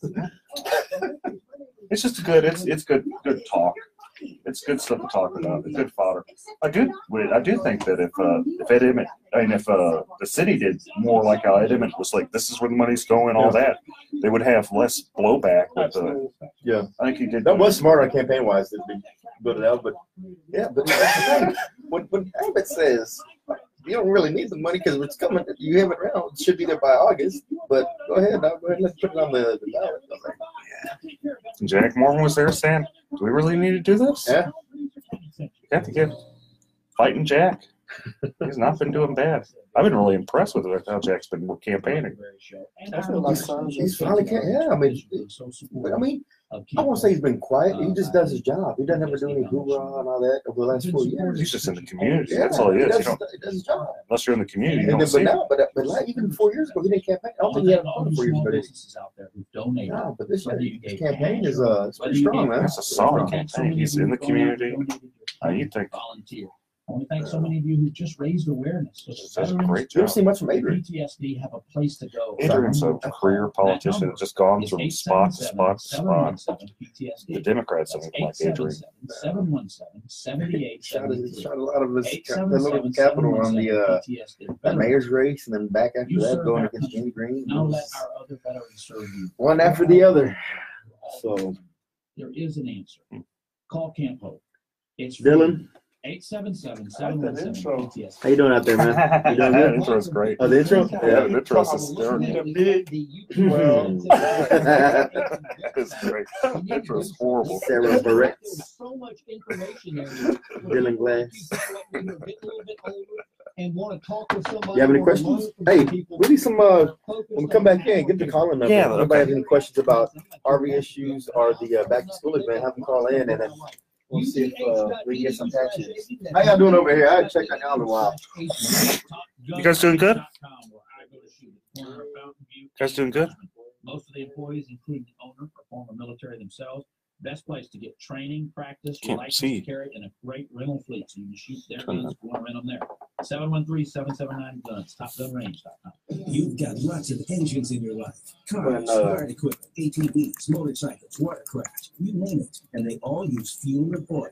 These same fluids that make your engine run also create deposits that reduce performance and gas mileage. Gun Out Multi-System Tune-Up removes these gummy carbon deposits and stabilizes fuel and oil, helping restore performance and fuel economy.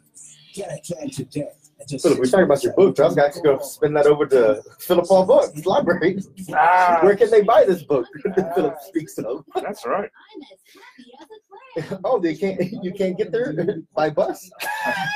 You need to buy a new car. Philip Paul Bryant's car. Used cars. You can't wake up in the morning. You need some coffee. Go to Phil Paul's Coffee House. That's right. 30 seconds. All right. Okay. 15 minutes could save you 15% or more. From around town. The city of Houston to overcome our obstacles and our hurdles. That's funny though. The world is talking about it. Know your Remember to hit your on button going back in. Ride home with Joe Pags. Lots going on, lots more to get to. Monday evening at 6 on KPRC 950.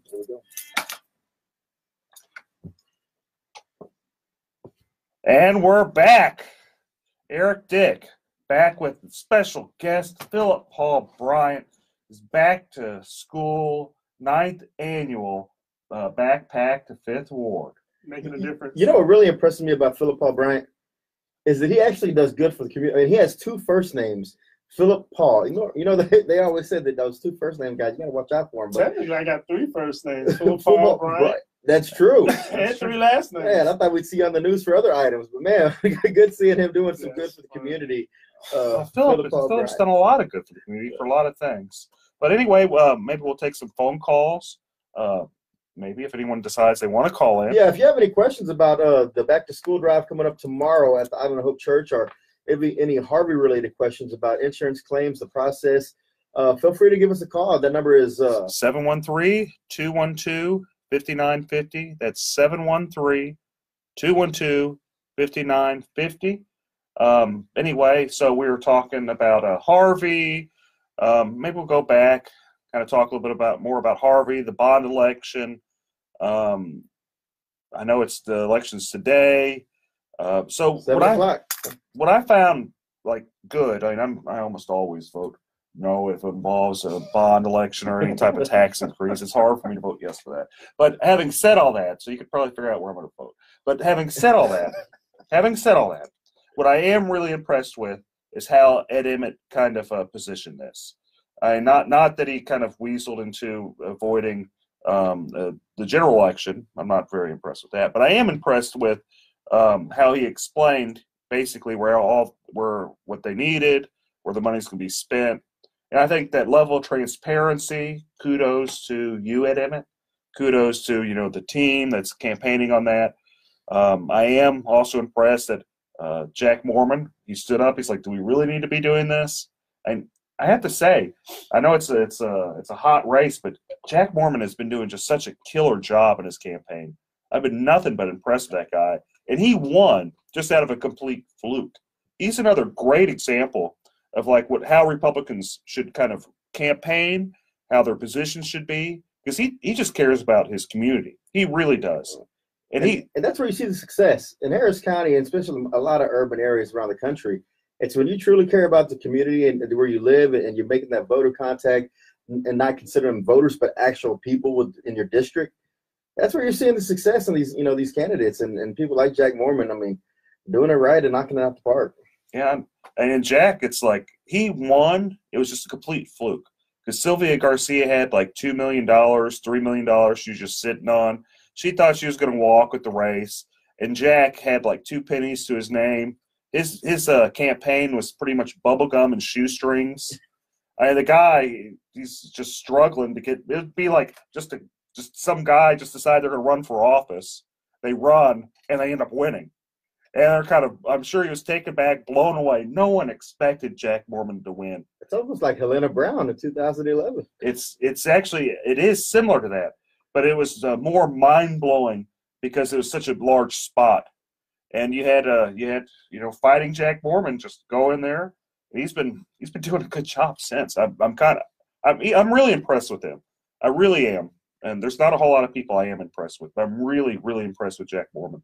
Speaking of being impressed, again, tomorrow, the 9th annual Island of Hope Backpack to 5th Ward back to school drive. Philip Paul Bryant has been doing that impressively for the last 9 years, and having the big support from Eric Dick and Judge Sherry Dean and Judge Warren Moore, and then now a host of other judges have jumped into the fray, family law judges, and it's going to be a huge event tomorrow, so make sure y'all come by and check that out. That's from 12 to 2:30. 12 to 2:30. Now, other than the backpacks, what else are you going to have there, Philip? We're gonna have school supplies, man. We're gonna have everything that they need as far as starting school. And I know some kids have already started school. I believe HISD starts on Monday, and so and I encourage parents, if you don't have any kids or your kids are grown, come on out, volunteer, because you can make a difference just by encouraging a kid. Stay in school, get good grades, and just let them see some positive role models. We're familiar with the area, Fifth Ward. There's a lot of questionable stuff going on around there. So to see some positive influences, we got a liquor store about 3 blocks away where every day when kids walk home from school, they'll see behind a liquor store just a crowd of people just drinking and hanging out. And so to push on them some positiveness, some you can do it.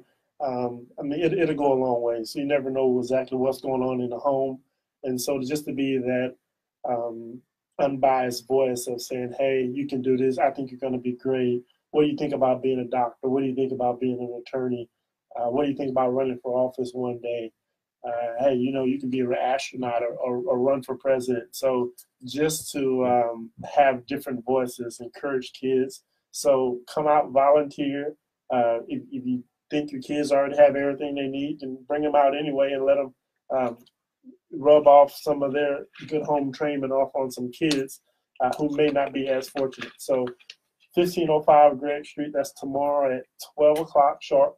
We're going to have drill teams there. We're going to have praise dancers, karate performances. It's going to be one big party, huh? It's going to be a back-to-school party. And again, kids, parents, bring those school lists with you. You can go and do your shopping there if you haven't done so already. Absolutely. I know I spent about $150 on my 2 girls this past week. I may go take that back to Walmart or Target and do my shopping at Island of Hope tomorrow. If there's some supplies left for the people who really need. They may take your Republican hey, you said you had plenty. Okay, guys. Okay. So we got kudos to you, Philip. You're doing a great job with Island of Hope. You got great people backing you on that.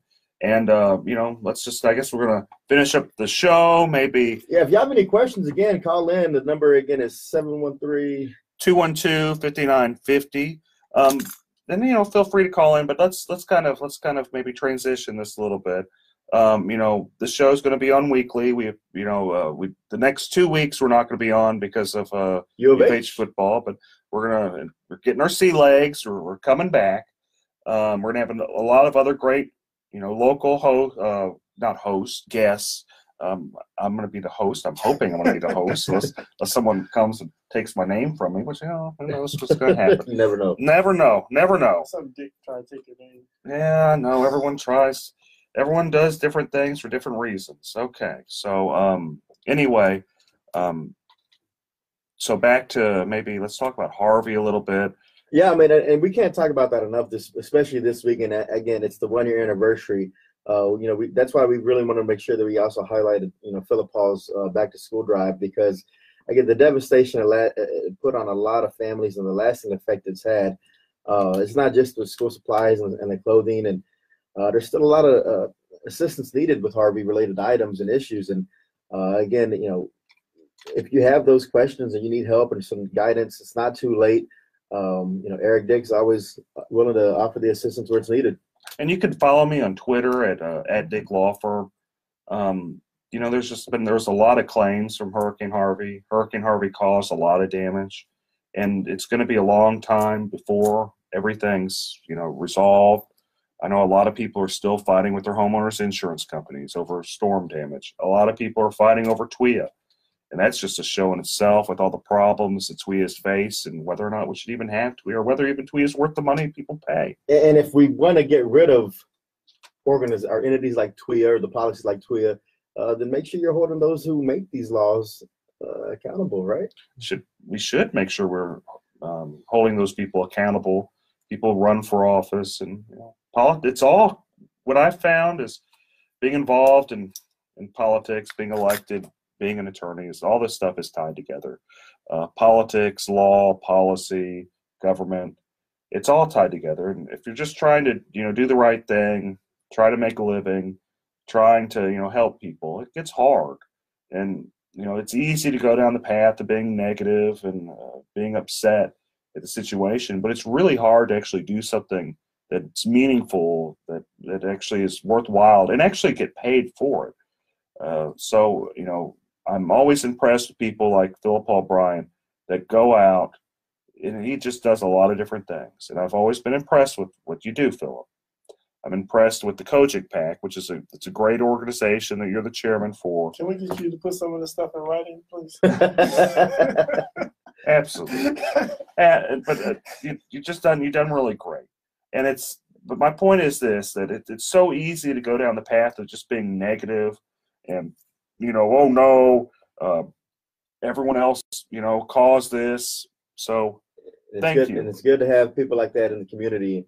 And, if you're always getting pushed around, you got to make sure you have somebody in your corner that's a little bit stronger, a little bit tougher than the other guy. And that's Eric Dick. Thank you guys so much for tuning in. You can follow me on Twitter at Dick Law Firm. You guys have a great day, and I'll see you in a couple weeks. Thanks, guys. You have a great one.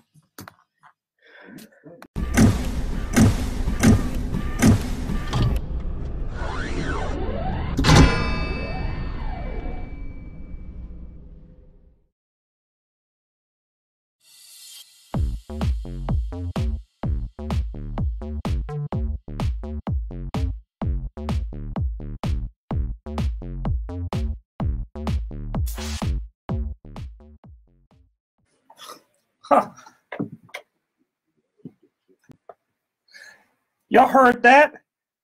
You hear that? Yeah, y'all heard that? Y'all need to contact your lawyer before you're listening to this show. It's so spicy. We got so much juice going on today. You better just pull over, call your lawyer right now, and ask him. There's a lot of people that probably should have called the lawyer before having any other discussions with other people. But, man, welcome to the Eric Dick Show. Man, good to be back on a Saturday afternoon, 1 o'clock. It's Eric B. Dick, the homeowner's insurance lawyer, joined today along with myself, Chris Carmona, and our special guest, Ray J. Black Jr. Oh, boy. And we just got a great, juicy show. Let's just go right at it. What is it? Hurricane Michael hit, and oh, boy, did it just wipe out Florida. Florida's gone. Man, that is one of the worst hurricanes we've seen here in Florida in a while. But, Houston, we kind of have that, well, what about us type of feeling. And as bad as it was for Florida, we always remind ourselves about Harvey last year. But that's a good reminder that, so many other states and people from around the country, they came through. They picked up the slack and helped where Houstonians needed it, where Texas needed it. So if you have the ability, we got to make sure we pull together and help out Floridians as well. You're right, man. The worst thing that could happen, you spend few $1 million in a house, and those houses down Pensacola, they're just beautiful, and it just gets wiped out. I hope their insurance companies treat them right, which they probably aren't. But I hope I'm going to be optimistic for a moment. I'm hoping they're going to do the right thing. Eric, do you think they're actually going to do the right thing? No. How long have you been practicing insurance law? 10 years. And you've been fighting for the homeowners for over 10 years, right? I have. Yes, and out of that 10 years, how many times have the insurance companies done the right thing when it comes to covering these types of losses? Maybe 2. 2 times. Better call Dick. Okay. So we know Hurricane Michael hit, but we got a lot of other hurricanes brewing in local politics. Man, which one do you want to start with? The firefighters versus the mayor? I think we need to talk about the firefighters versus the mayor. We got to bring our probate judge in on this to get his opinion. Yeah, because you know what? That is an important thing. Our special guest today is attorney Ray J. Black Jr. He's also running for probate judge in court number 2, I believe. That's correct. In Harris County. Now, how important is the probate court system in Harris County? Well, the probate courts, technically a court of last resort, if you will. I mean, that's the last place everybody goes, right? But, and when people do pass away and they have some types of defined benefit plan, such as a pension, we see with the firefighters, that can sometimes be litigated in the probate courts, correct? Absolutely. Anything that's related to an estate of a firefighter passed away, that's something that absolutely would be litigated potentially in probate court. I mean, so with this, the importance of the probate courts, the importance of firefighters, Eric, give us a rundown, man. What's going on with the fight between the mayor and the firefighters? Oh, Sly Turner? Sly. He's a sly man, isn't well, he wants to have his cake and eat it too. I mean, he's what the firefighters, what my people say, they call him Turncoat Turner. he begged them, oh, please, guys, you guys need to support me because that old bad Bill King, he's going to take it all from you. He's gonna, really throw you right under the bus. And lo and behold, the first chance old Sly got, he just threw those poor firefighters under the bus. He thinks that making $27,000 is just fine. Now, from what we know, is Houston is not on par with the rest of the major metropolitan cities across the country in terms of firefighter pay, are they? Not even close. Just starting off, you make $27,000 being a firefighter. And I mentioned that because if I ever stroke out, right, which I'm hoping I don't stroke out, don't want to stroke out, hoping I don't stroke out. Prayers for Eric.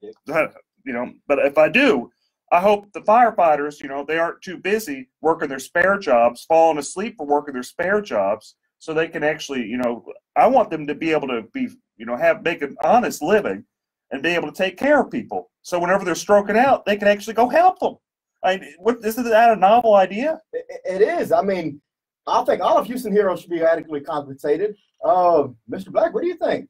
Well, unfortunately, what I've seen and just going out and about campaigning is this issue has pitted the police officers against the firefighters, which is unfortunate because they both serve our public at large. And we need both adequately equipped and adequately compensated. And so it's unfortunate that you've got this issue. And I've seen statistics like you've mentioned, Chris, where our firefighters don't compare well with other metropolitan areas. And I don't know what the answer is, but it's unfortunate that it's turned out the way it is, where the two groups are at each other and on an issue that you would think would be something everybody could come together on.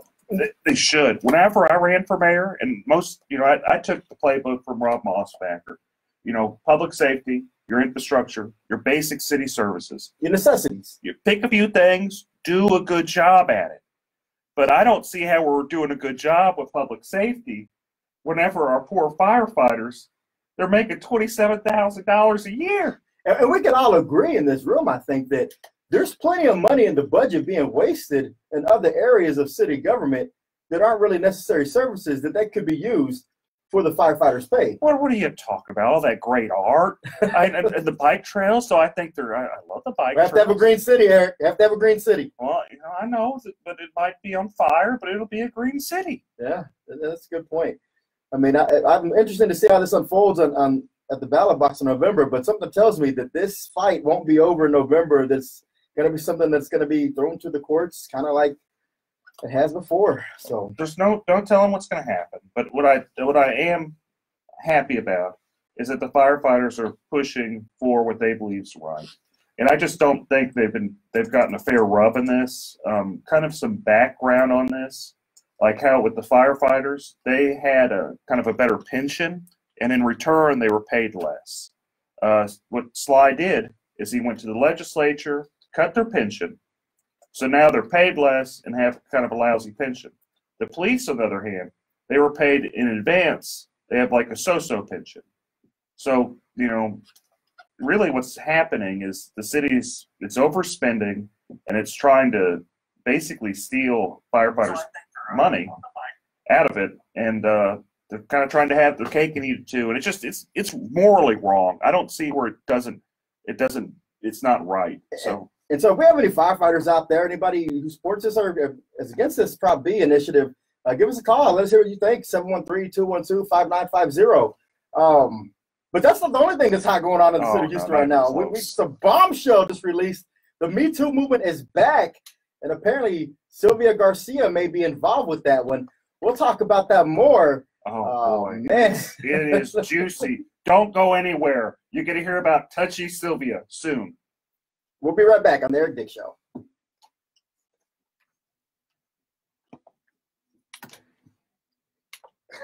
You like that, Touchy Sylvia? Lord have mercy.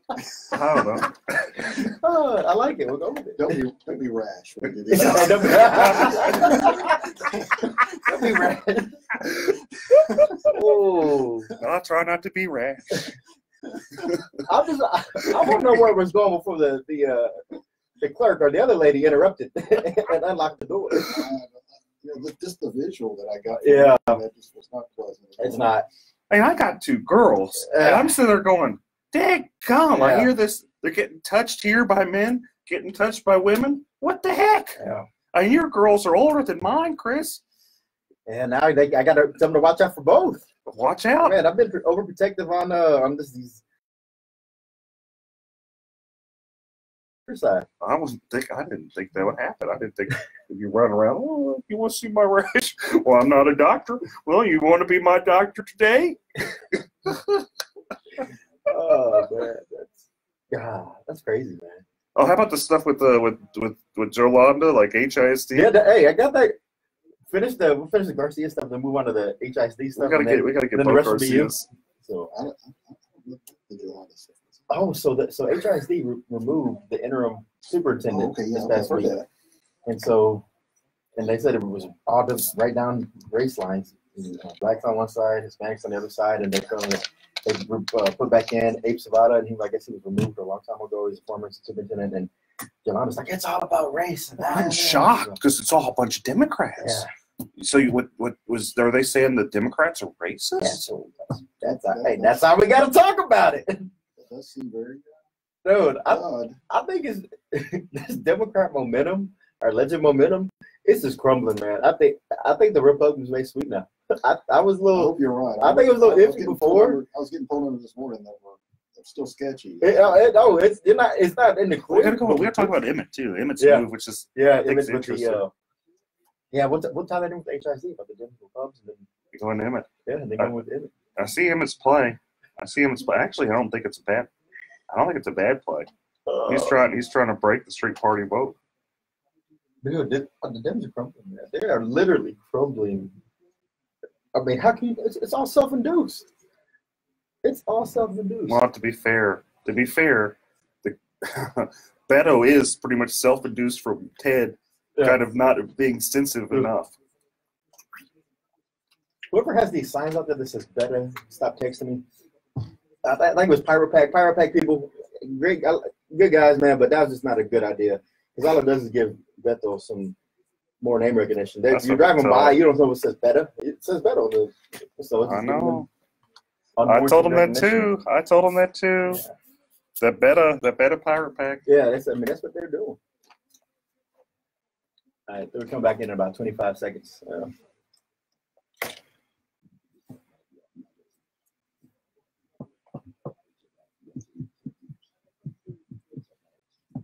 Yes, Roseanne, you know what I'm talking about.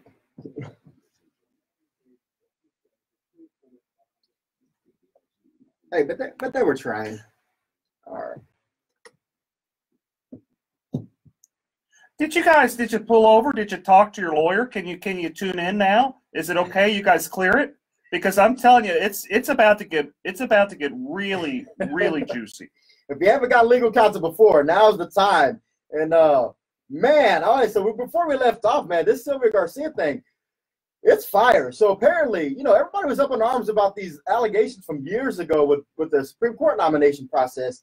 Well, now Sylvia Garcia has these same allegations from 20 years ago with a female staffer of hers. Don't be rash, Chris. Don't be rash.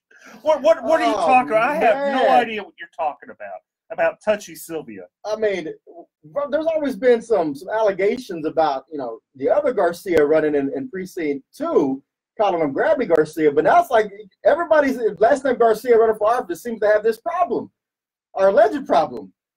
I mean, what's going on over there? What's going on with the Democrats on the east end of Harris County? So what happened there? Wasn't it just some female staffer And what Sylvia's like, well, I got a rash. You want to see this rash? Yeah, pulls off her pants, runs around with her panties, rubbing it on her. Yeah, from what I read in this affidavit or the portion I got, I mean, it's pretty gruesome or pretty detailed in terms of Sylvia wanted her lead clerk to examine her as if she was a doctor and made her feel very uncomfortable. Mr. Black, in this age of Me Too, does that bode well for voter confidence in Senate District 29 going forward in November? Congressional District 29, sorry. I would think not. I mean, with this Kavanaugh stuff in such recent times, and the new standard that's apparently out there with how we deal with accusations, I can't imagine this being a good thing for Sylvia Garcia or anybody else that's facing such interesting allegations. So does she need Eric? Does she need to step down or resign, because that was the Democrats' main thing against Brett Kavanaugh? He can't be a public official, he can't be anything on the Supreme Court because he has these allegations. So do we now hold that standard for Sylvia Garcia? I wish, but it's probably just like with Sheila Jackson Lee. Her constituents just don't care. If she wants to go around touching some girls, well, that's just touchy Sylvia. That's what she does. And that's, unfortunately, you have another person, you have Congresswomen, Sheila Jackson Lee. She does all sorts of crazy stuff, and she gets voted in every time. Yeah. So you're also going to have her counterpart, touchy Sylvia Garcia, run around chasing women. Well, Philip Aronoff, who's running against her in this November, he's going to have an uphill battle on this, but at least that's something he may want to use as an arsenal when he's talking to voters that, hey, I don't have any allegations of people, touching people inappropriately. And so if that's something that really moves the Democrats, maybe that's something he needs to focus on. What Philip should at least say is, whenever you are going around her, just don't take your girls, don't take your kids. and that's a valid concern. I mean, I know we talk about it loosely, but I mean, that's a valid concern because these allegations in the affidavit says it wasn't the first time, and there were multiple other occurrences and instances. So the Dems are going to have a problem with that going forward. What else is interesting about Sylvia Garcia's race is that it's set up where a potential Republican could take that spot next year and during the special election. So Sylvia Garcia is just she's ran for office so many times it makes everyone in this room just look bad. And because we have not been nearly as active in running and losing elected offices as Sylvia Garcia has. Yeah. County commissioner, state City Senate, Council for a while. City Council, and now U.S. Senate. No, not U.S. Senate, U.S. House. Thank the Lord she's not running for U.S. Senate. Not yet. Give her a minute. I mean, that's just one, internal debate, internal conflict they're going to have. The Dems are going to have this November. Another one that's unfolding in front of our eyes we've seen this week is HISD, Houston Independent School District. Eric, what's going on over there? What I always find amazing is the level of just problems with HISD. When I say problems, you've got the former president who got convicted of criminal acts, stealing money, embezzling money. You've got them basically losing $20 million. I don't know how you lose $20 million. I don't know how you lose $1 million. I'm trying to find a way to find $20 million. But for some reason, they're really good at losing money. But now, apparently, this is the most Democrat HISD we've ever had. Every single person there is a Democrat.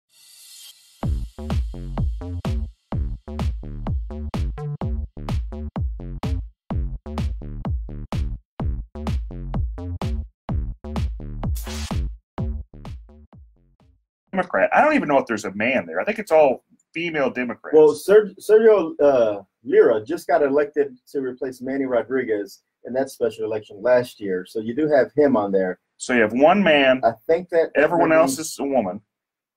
And you have what you have going Lunsford. Lunsford's on there, right? No, Lunsford's not on there. Lunsford was there. Okay, that's right. Lunsford's out. It's all Democrat women, save and except that one guy. That's true. And you have basically allegations and a movement that there's a lot of racism happening from the trustees.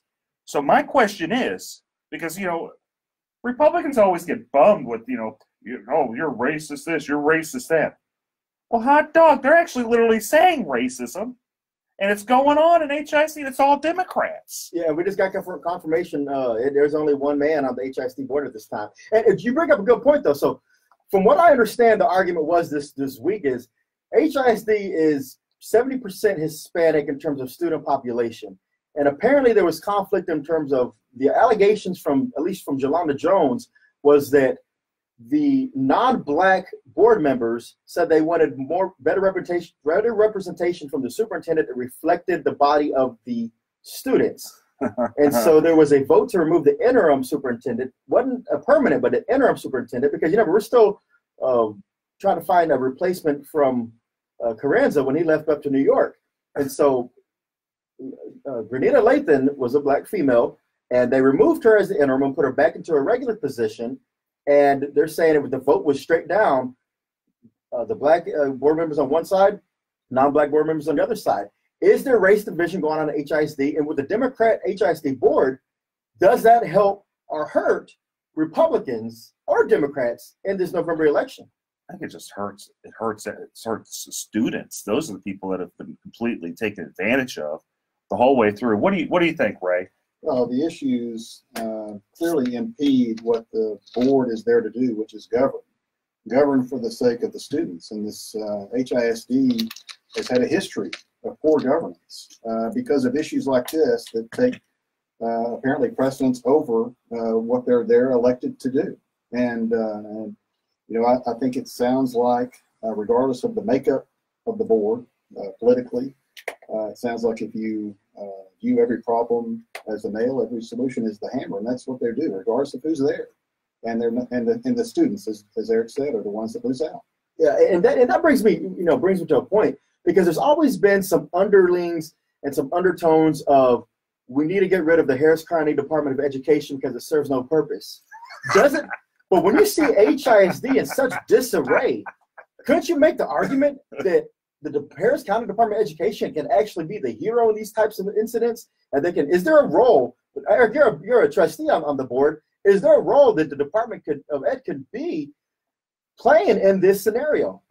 I'm actually the vice president there too, and before I understood what the Department of Education was, I jumped up and down and said we should get rid of it because I thought it was just a wasteful government entity. I thought it was redundant to HISD, and as I've looked at it, kind of looked more in detail on it, anything that kind of takes away from HISD is a good thing. Because there's no saving HISD. I have actually changed my opinion that we need to abolish HISD and break it up. It is just so insane. The shenanigans never end. For the last 6 years I've been paying attention to HISD. It's just problem after problem after problem. So I think the best role like a Department of Education could have is, go back to its original purpose. If there's problem with the, local school ISDs, break them up, separate them out. That's what I think would be the best role for, the Department of Education. Absent that, trying to, do what it can to, not be exceptionally wasteful, which is easy. Yeah. All the department has to not do is take a bunch of money and get some gas and just set it on fire. As long as they don't do that, we're good. Because the Department of Education actually runs at a surplus. They're never over budget. They actually are probably the most efficient countywide government organization. Is that correct to say? That actually is. It's true. We are $30 million in the black. Usually these government agencies involving education are in the red, but we're $30 million in the black, $100 million budget a year. We do a decent job. I'm not going to give it an A. I'd give it like a B minus, C plus. It has room for improvement, but what it's not doing is taking money and just throwing it away like HISD. Yeah, and that's the problem with HISD, man. Is just watching that this week and seeing how, again, that racial divide, how these students are going to be the ones affected. They're going to start having that tension. I don't want to see a black versus Hispanic rivalry start in the city of Houston. And I don't want that going, started in HISD, in the schools or on the board. But I'm sure it's going to, we say political affiliation doesn't matter, but they're all Democrats and they're going to start turning on each other. There's going to be a lot of people who start saying, don't vote for Democrats, don't vote here, don't vote there. And so there's going to be a lot of party switching or party lines being drawn. And we'll talk about some other star-studded county officials who are also going to say, jump over party lines when we come back. Don't go anywhere. Eric Dick Show. We're just warming up, folks. You better talk with your lawyer.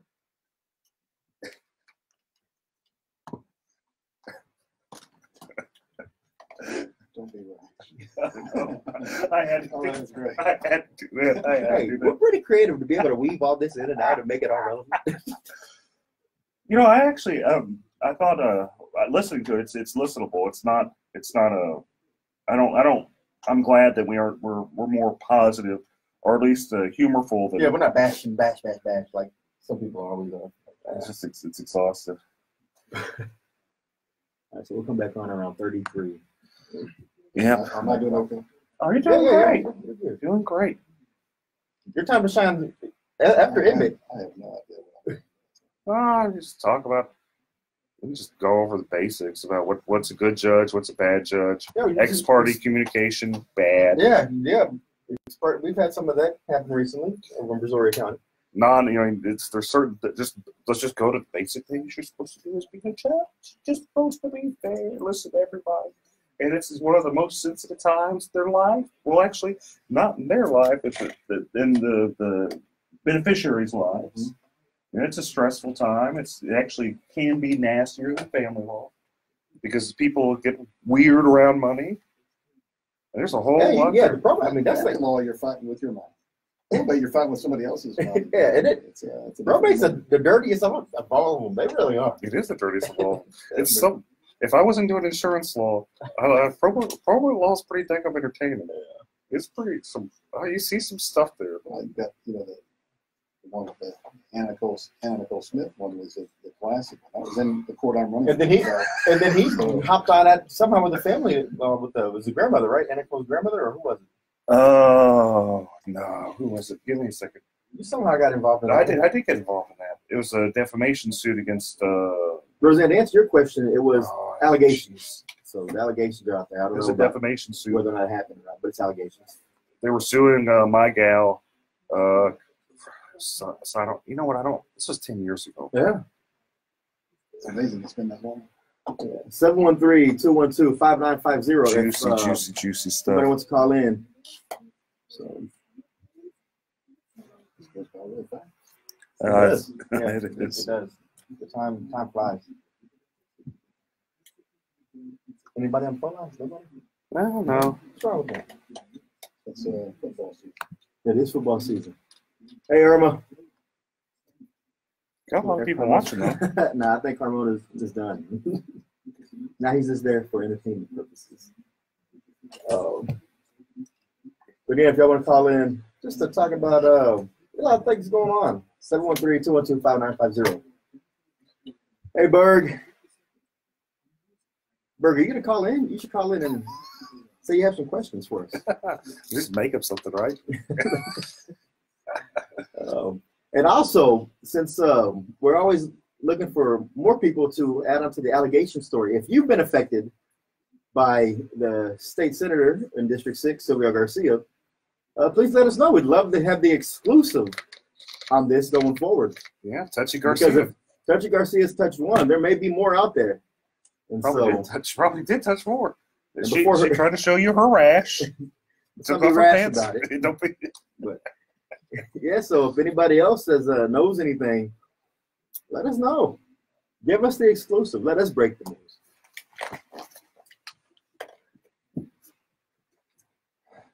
Man, Chris, I got this really bad rash on my leg, and I don't know. You want to see it? No, you know who doesn't need to see it though is your lead clerk if you had one. Okay, guys, we're back. All right. Oh boy. So what happened this week was just giant with Ed Emmett. Old hunker down. He said that. Well, one, he got the Chronicles endorsement. He got the Chronicles endorsement. I was shocked. He was excited. Oh, I was shocked. Who would have thought that the Chronicle would endorse old hunker down? doesn't he live over at the Astrodome? Isn't that where he lives now? I think he has a personal suite being built underneath.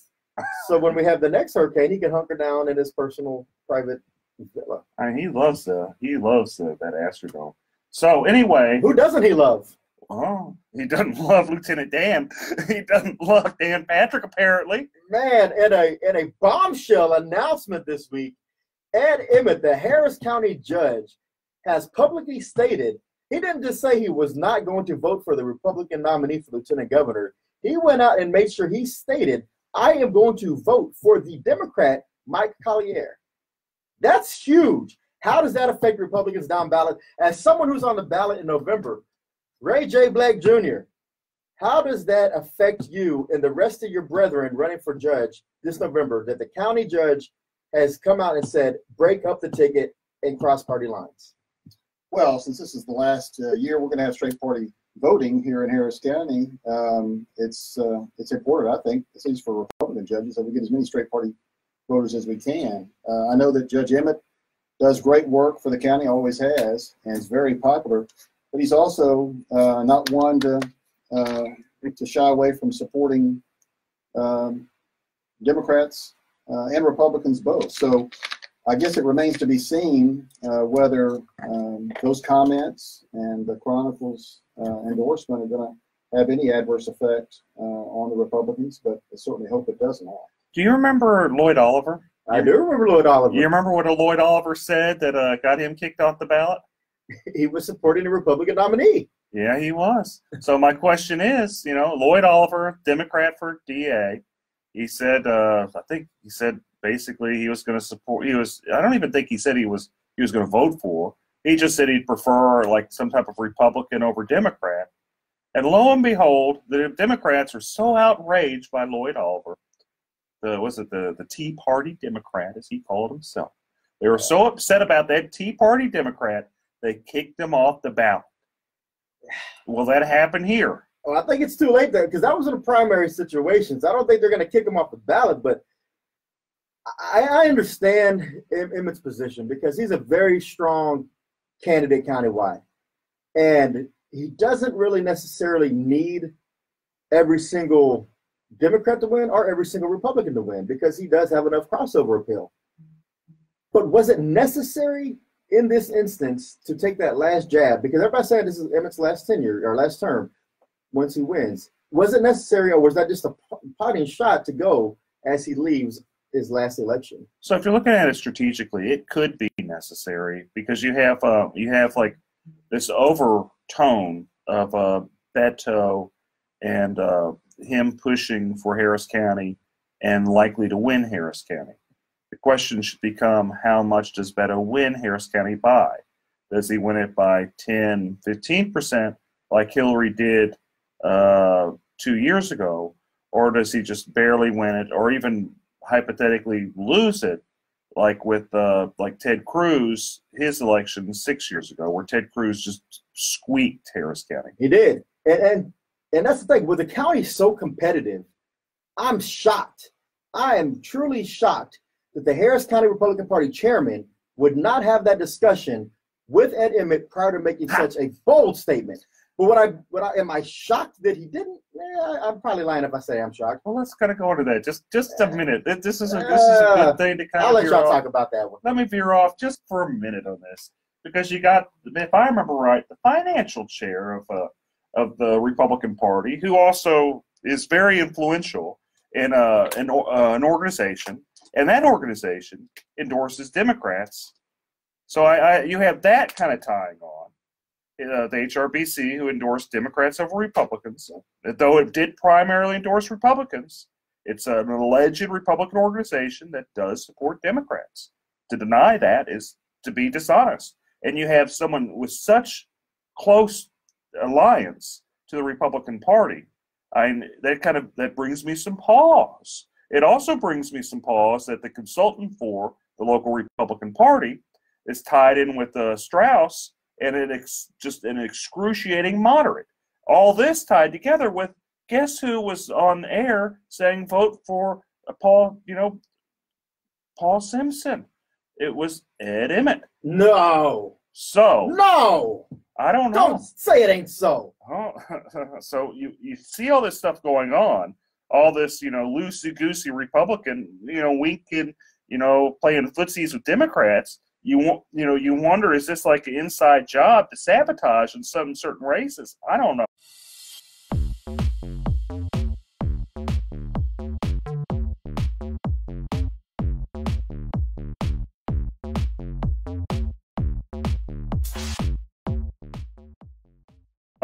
I hope it's not. I'm going to be positive about it, but dadgum, there's a lot there. And that's the thing. The party is giving full resources to Ed Emmett and the likes of like Sarah Davis, who's very in a competitive district herself. And there's always that preach about big tent.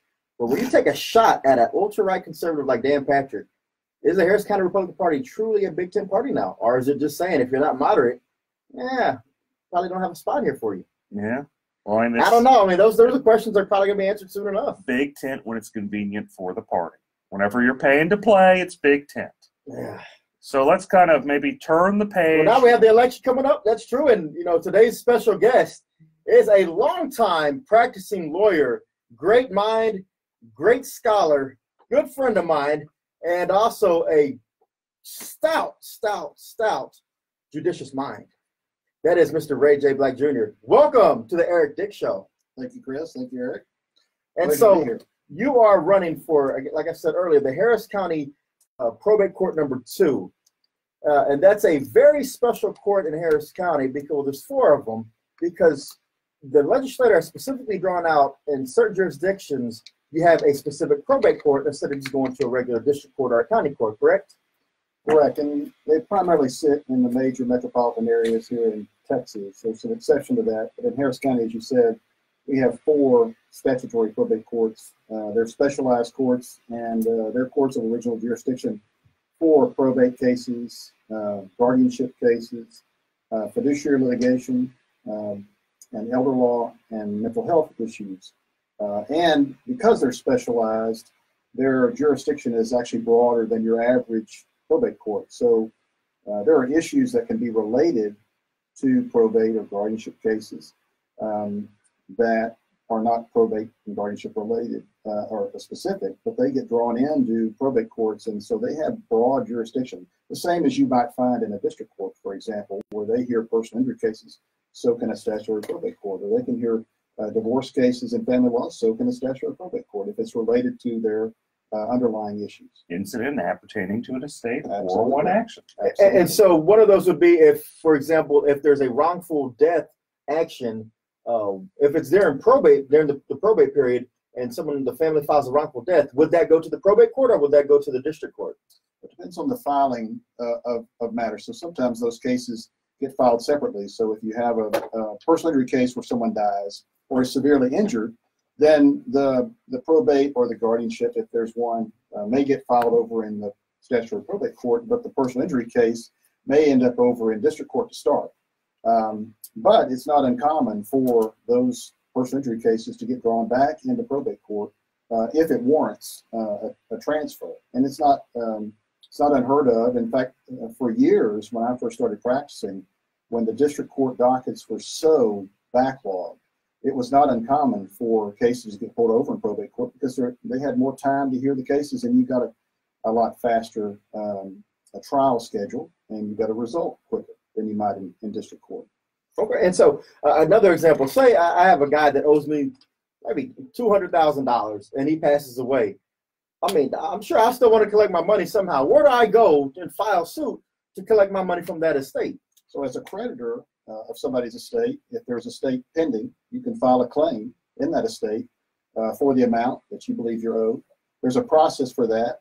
And so it's important, as Eric says all the time, you need to get your lawyer involved. But it is a very complicated process at times. The probate system is statutory in nature. There's a huge estates code that your average lawyer, I think, can even be intimidated by because it's just so much to wade through when you have issues like that. But that's where they would file it, in the probate court in the estate. Or if there's not one pending, they can even open an estate for that deceased person as the creditor, and they can proceed with their claim that way. I just note that the probate code is it's exceptionally complicated. And I think complicated's the best way to explain it, because you have some parts of the law that say one thing, and then lo and behold, you got other parts of the law that say something completely different. So you've got Almost contradictory. It is contradictory. So it's difficult, I'd say, for the average lawyer, probably even difficult for the average probate lawyer to understand probate law. And I'm so happy we have you here today, Ray, because not only is he just a nice guy, which is really, really, really important for being a judge, Ray actually understands the law, which is rare. But because it is a complicated part, like you said. I mean, he can not only just hear probate matters, but because it's called the probate court, but he hears a lot of other things. Let me ask you this, because this is a question that we sometimes get, and maybe we'll have to answer it on the way back. But hold that thought, because a lot of things in Harris County surround about this immigration debate. Does that tie to probate? We'll find out. Oh, next, you guys stick in. We'll find out soon. Eric Dick Show, stick with me.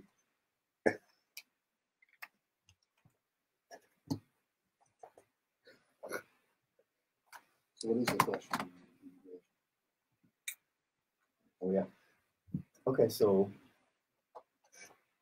when schools, so you have school districts, and you have families who they have kids that are over here, but not necessarily the parents, but they have relatives that live here, and so the kids want to stay with the relatives and go to a school here. School sometimes says, okay, we need somebody who says they're the guardians. Do you need an actual guardianship? Or do you just have to have a power of attorney over the body, or the person, not the estate? Gotcha. No, the answer. With the parents back in whatever country, does it go? That's so. Because I get that question a lot. We got a phone call from Buck Humble who wants to talk about a touchy Adri Garcia. Yeah. Grabby Garcia. Grabby Garcia. Oh. Okay, so we have a call that he wants to talk about Adrian Garcia, and his name is Buck Buchanan. Bug Buchanan? We know Bug Buchanan. I'll talk about Grabby I Garcia. figured you must. Buck I have a picture of Buck taking my son. The name of the show is The Eric Dick Show. It's on KPRC AM 950. Right there. So, and then Eric, right here. So yeah, if you go on to 950 AM in your radio or go on the iHeartMedia app, look for it. You'll see it. We're on live right now. Man, why don't y'all tell me my hair was already discombobulated? Y'all gotta look out for me. Y'all are looking out for me today. I have a face for radio. I got a face. Today truly is the face for radio.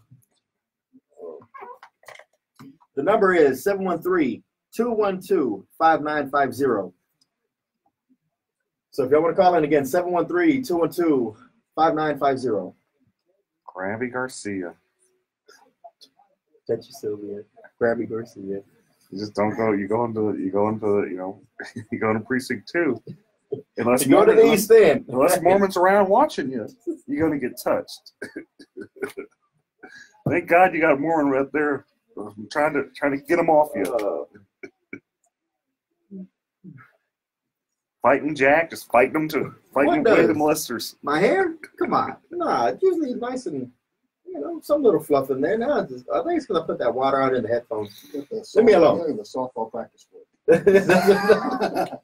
Post practice. Yeah, you know what it is? It's because normally my whole body hydrates from these drinks, but I grabbed the wrong one today. I got the honey instead of the cinnamon. Yeah.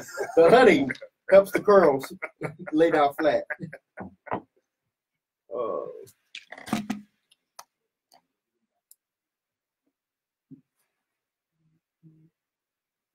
Okay. Yeah. 10 seconds. So Buck comes on. There you go. All right, folks, we're back for the final segment of the Eric Dick Show, and I hear someone's calling and want to talk about Grabby Garcia. You better watch out if you're in the East End. You better watch out. You got 2 elected officials that got some slippery hands. Gonna touch you. You there, Buck? Hey, man, what's going on? Welcome to the Eric Dick Show. Please.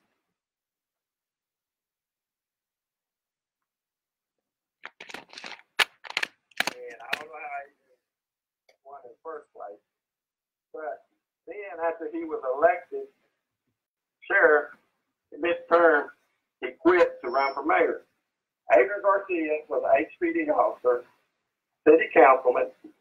Then he ran for sheriff, and he wasn't running for the people. He was running for himself. And then he ran for congressman and lost. Well, he ran for mayor and then lost. And then he ran for congressman. Now he's running against Commissioner Mormon. Mm-hmm. And I don't live in Commissioner Mormon's district.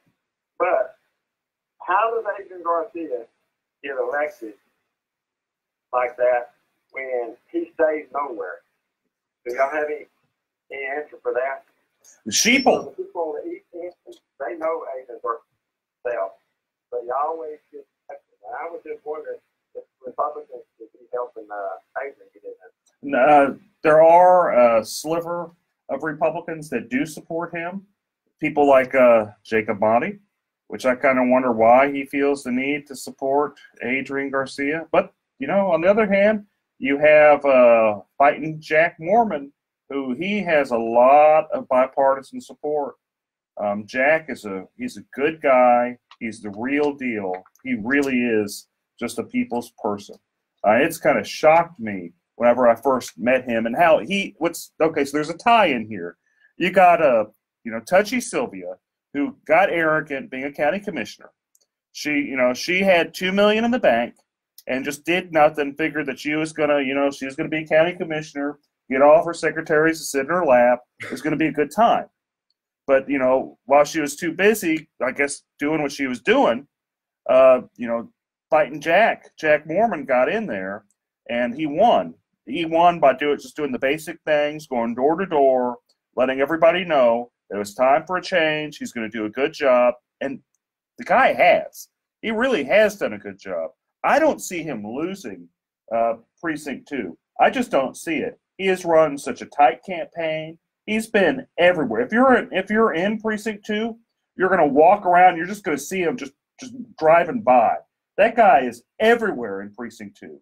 And if there's just like a bike show, you're going to see him there. He's everywhere. And so, but to answer your question, I mean, Adrian, got elected in, I think it was 2008, first as sheriff. It was against Tommy Thomas. Against Tommy Thomas, and you got to keep in mind at that time there was some internal issues going on with the Thomas campaign and the administration, and so that's how Adrian was able to get the confidence of the county people. But thanks for the call, Buck. Let's move on to Jim. You there, Jim? Hey, Jim. Did we lose Jim? I don't know. You there, Jim? Yes, sir. What's going down? Welcome to the Eric Dick Show. I love y'all's and I continuously support. And I just had a quick question in regards to the law career. Chris Carmona is actually a Facebook friend, and I heard about it through his promotions on his Facebook Live right now. So what's up, Chris? Thank you. What's going on, Jim? Hey, man, I'm on 1L year at Texas Southern University, Thurgood Marshall School of Law, and I just wanted to ask some advice in regards to pursuing my career as an attorney. Is there any advice that you might have before I finish and I graduate as far as positioning myself in a way where I can, maximize my opportunities? I definitely want to make sure I preserve my energy. Absolutely. Network. You want to build your network. That's the best thing you do. I know a lot of people are going to focus on getting good grades, make sure you're at the top of your class. And that's important to make sure you pass, but your network is going to be the thing that makes you successful. And another thing, get politically involved, because law and politics go hand in hand.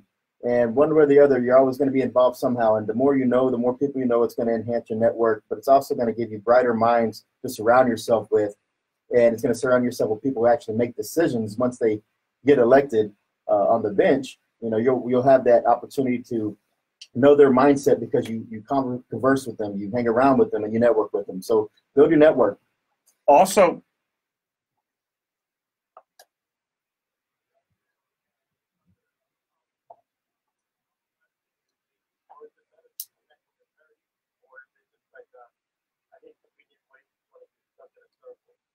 I would say both.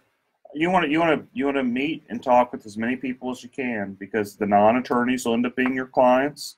The attorneys you'll end up dealing with, they'll be friends, they'll mentors, mentees, just people that you pick each other's mind, because cool, man. Thank you. Don't forget your classmates too, because those are people you're going to continue to network with the rest of your career, and you don't know what they're going to do as they progress through their legal career, and you're going to touch base with them for years to come. And you talk about the network. One of my friends, I'm involved in Young Republicans across the country, and one of my network group, Matthew Gilson, just joined on my live feed. I got people in New Jersey, California, Omaha who referred. So just make sure you build that network, and don't just stay local. Build your national network. So thanks for the call, Jim. Hey, so thank you. Hey, we have Ahmed. Hey, man, what's going down? Welcome to the Eric Dick Show.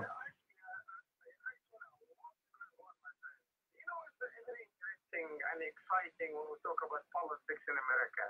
That's why I'm personally writing a book, which is not done yet, going to be Immigrant for America. I ran for county commissioner, I ran for county judge, I ran for youth Congress, I ran Republican, Democrat, Independent, in Kansas, and I'm here. But you know what? I love America. Last election in year 16, I was the Democratic nominee for county judge.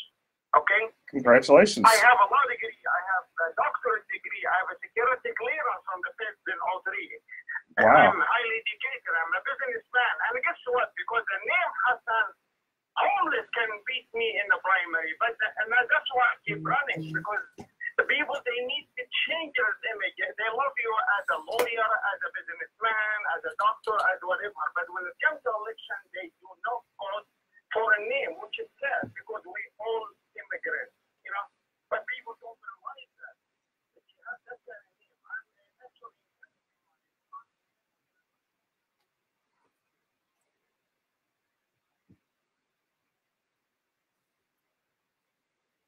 All right, thanks for the call, man. Thank you. We'll keep that in mind going forward. We have to make sure we just look past names, and we appreciate the call. We really do, man. And sometimes, thank you so much. And we're sorry, we're running out of time. Didn't mean to really cut you off, but with names, you just got to keep running. I have an odd last name. Some people consider it a lot of different. There are a lot of different people have different opinions on it. Yeah. And so, again, one last question in terms of probate. While we have Ray Black here, does immigration in any way play a role in the probate court, especially in Harris County? There's always that the issue of immigration that pops up one way or the other. Does that play a role in the probate courts? And if people are parents from another country want to send their kids to Harris County to live with a relative, do they need to go through the probate process for that? Well, it depends. If the school district, which oftentimes needs someone with some legal authority to speak or make decisions on behalf of the child who may be here, you may actually have them ask that a guardian get appointed for the minor to have some legal authority to make decisions for them. And if that's true, then of course the probate courts are the place to go. That's where we do guardianships, and we do them for everybody who is fitting in the statute as someone who's, as they claim, incapacitated. But being a minor is part of the definition of being incapacitated. So they fit into the system. And as needed, we take care of those minors. It's not uncommon. It doesn't have to just be with the school district. We see that all the time. We talked earlier about personal injury cases. Personal injury cases affect everybody. It doesn't matter whether you're a U.S. citizen or not. In your case, may end up in probate court. So we cover all facets of that. And while we don't deal with immigration directly, we certainly deal with people who have an issue. Thank you, guys. Don't forget to vote. Election's coming soon. Thank you so much, Ray Black. He's a great guy. He is, and Ray is, again, one of the most knowledgeable attorneys I know, not just on probate, but with a lot of things. So remember, November, look for those names on the ballot, people that you can trust, and Ray Black is one of them. And also remember that if you have the need for someone to fight for you because of some homeowner insurance disputes, insurance company's not taking care of you, who do they need to call? Better Get Dick, Eric Dick. Better Get Dick, Eric Dick. Again, it's been a pleasure spending some time with y'all on this Saturday afternoon. Chris Carmona's here with Ray J. Black Jr. and Eric B. Dick. Take us away, Eric. Next time. See you guys next week. Y'all have a great weekend. Bye. That was fun. It's always fun. Guys, thank y'all again. Thanks for the calls. See you guys. And, thanks for the feedback. I'll get back to y'all. Peace.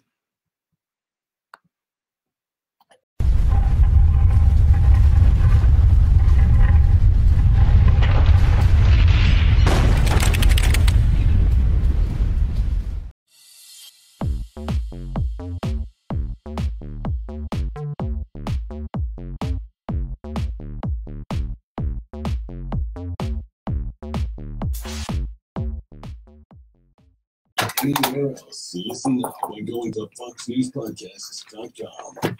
Tucker Carlson. So much barking and noise and yelling. Our role is to take 3 steps back and discern what really matters. Sean Hannity. The most important thing that we are looking out for the forgotten men and women in this country. Laura Ingram. They're going to get straight. If y'all can't sit here all day online, make sure y'all go onto the iHeartRadio media app, KPRC 950, or just tune into your radio, 950 AM. A lot of good stuff today. A lot of good stuff. But it's only 30 minutes, so make sure y'all tune in. If you're going to get some calls in, 713-212-5950. Finally forbidding insurers from discriminating against or denying coverage to Americans with pre-existing conditions. The GOP spent 8 years presenting to repeal the law, even forcing a government shutdown. Hey, Karen. Hey, little Tim. A California college ready to shell out hundreds of millions of dollars to settle lawsuits. The University of Southern California says it'll pay out $215 million to settle claims of sexual abuse by a school gynecologist. That settlement would compensate individuals. And as always, today's segment brought to you by Bragg's Organic Apple Cider Vinegar, all natural drink. And we got the right one today, apple cinnamon. Dick, where's your Topo Chico? I got a little Topo Chico right here. You got it? Let's make sure you got it. Got it. I got a Topo Chico. David, what are you drinking, man? Starbucks. Ah, come on, man. Yeah. He's got the Frappuccino. He's frapping it. Oh, man. What a rush. Sorry, Shannon. We were rushing. Shannon, you get a car. We didn't get me a badge. Yeah. Barely did it. Okay. 7,000 members of the 2nd Marine Expeditionary Force are believed to have Hey, y'all. as Hurricane Florence closed in last month. Oh, it's going to be a juicy show. It's going to be a short show, but it's going to be juicy. 30 minutes, huh? Yeah. So we have one break around 14 to 18 again. And then the 27, 26 cars on. So we're going to go into, what do you want to talk about? Oh, first let's start about, there's a new suit. Well, first let's talk attack him again. And I'm Joe. Attack him. Oh, yeah. I could do it. Attack him. And then we'll talk about the suit against the city for the largest gun show in the country. Is over the drag queen show. Yeah.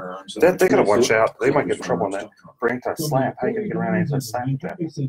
Good afternoon. Watch out for an accident on the North Freeway northbound and the North Loop. This has 2 left blocked. Some good news, that accident we had on the North Freeway southbound equipment has been cleared. Traffic is unwinding in that area, adding about 30 minutes to your commute. I'm Eunice Garcia, the 24-hour traffic center. Okay, cool. And pizzas count for a limited time. And then we'll talk about Sylvia some more. Yeah, we do need to talk about Sylvia. We got the rest of the affidavit, and we can talk about the Chronicles of Hypocrisy because they endorsed her after being one of the lead publications on this Me Too and Kavanaugh stuff. Go to Danny and his friends. Take a break. After the first break, we're going down. After the first break, we're going to you with the about immigration law and how it ties in and stuff like that. KPRC. We'll make it fit. Opinions provided on the Eric Dick Show are for information.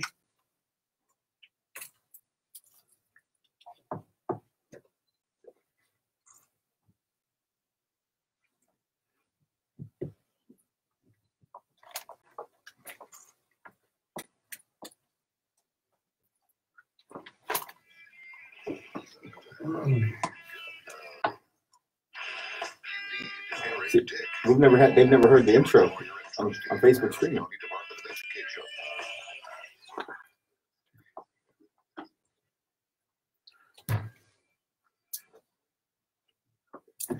All right, folks, we're back to a spicy show here today. It's going to be Fast and Furious Eric Dick show with my co-host and wingman, Chris Carmona.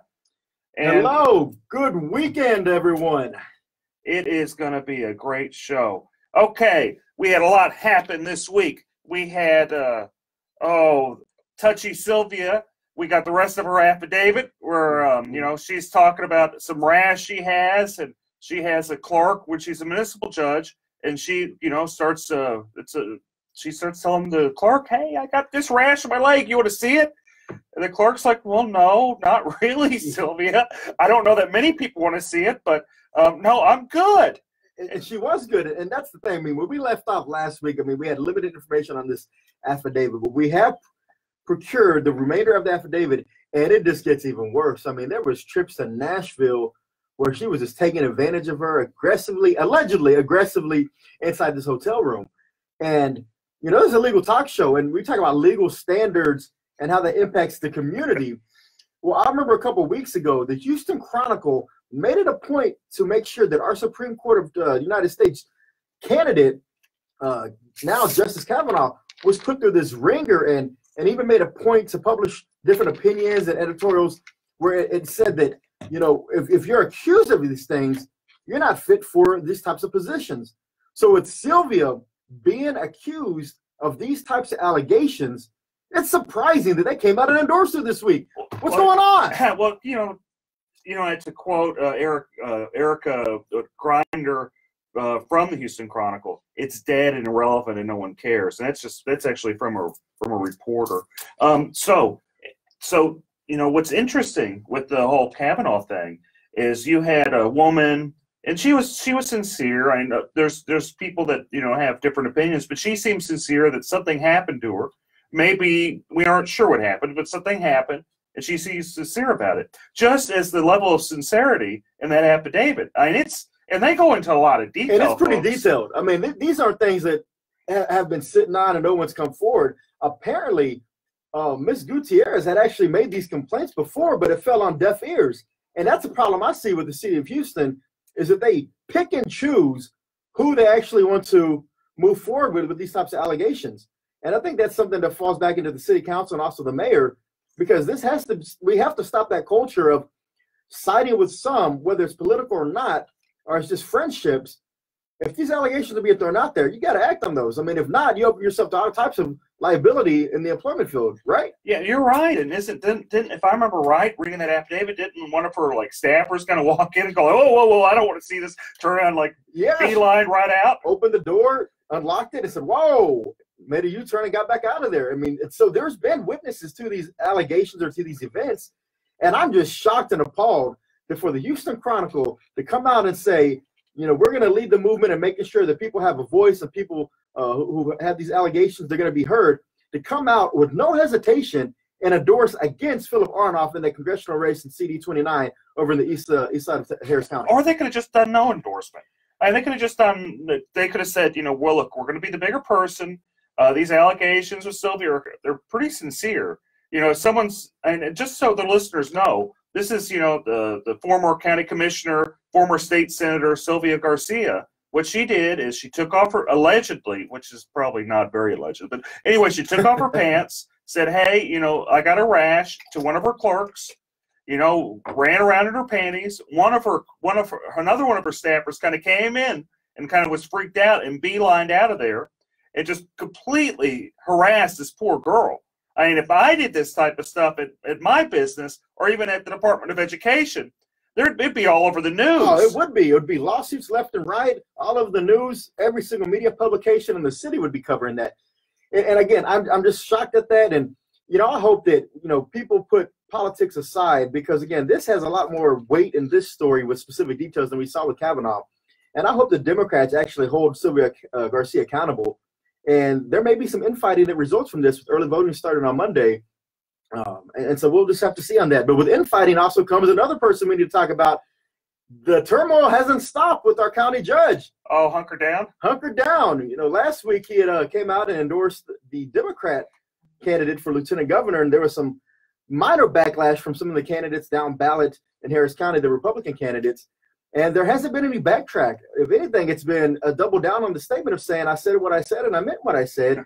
How's that going to affect everybody? How's that going to affect the courthouses? Because, in 2008, we saw a huge wipeout. 2012, we saw it again, a wipeout. 16, another one, sweep every 4 years. Ed Emmett is just kind of the reaction. It's really the fault of the local party, the complete mismanagement by the local Harris County Republican Party, and the arrogance of Ted Cruz. And you got to realize that Beto is the result of just utter arrogance of Ted Cruz being just elected, runs for president, just ignores everybody. I mean, Beto, he's done a decent job. He's not going to win. I don't think he's going to win. I think it'd be surprising it'd be a shocker. But stranger things have happened. But Beto wouldn't have nearly as much following if Ted Cruz would have done his job. And also been a nice guy. And everyone tells me in the Republican Party that's around him. I mean, some people do like him, and they jump up and down and say, we like him. But there's a surprising amount of people that say he's a jerk. I don't want to be around him. He's not connected to the people he was when he campaigned first in 2012.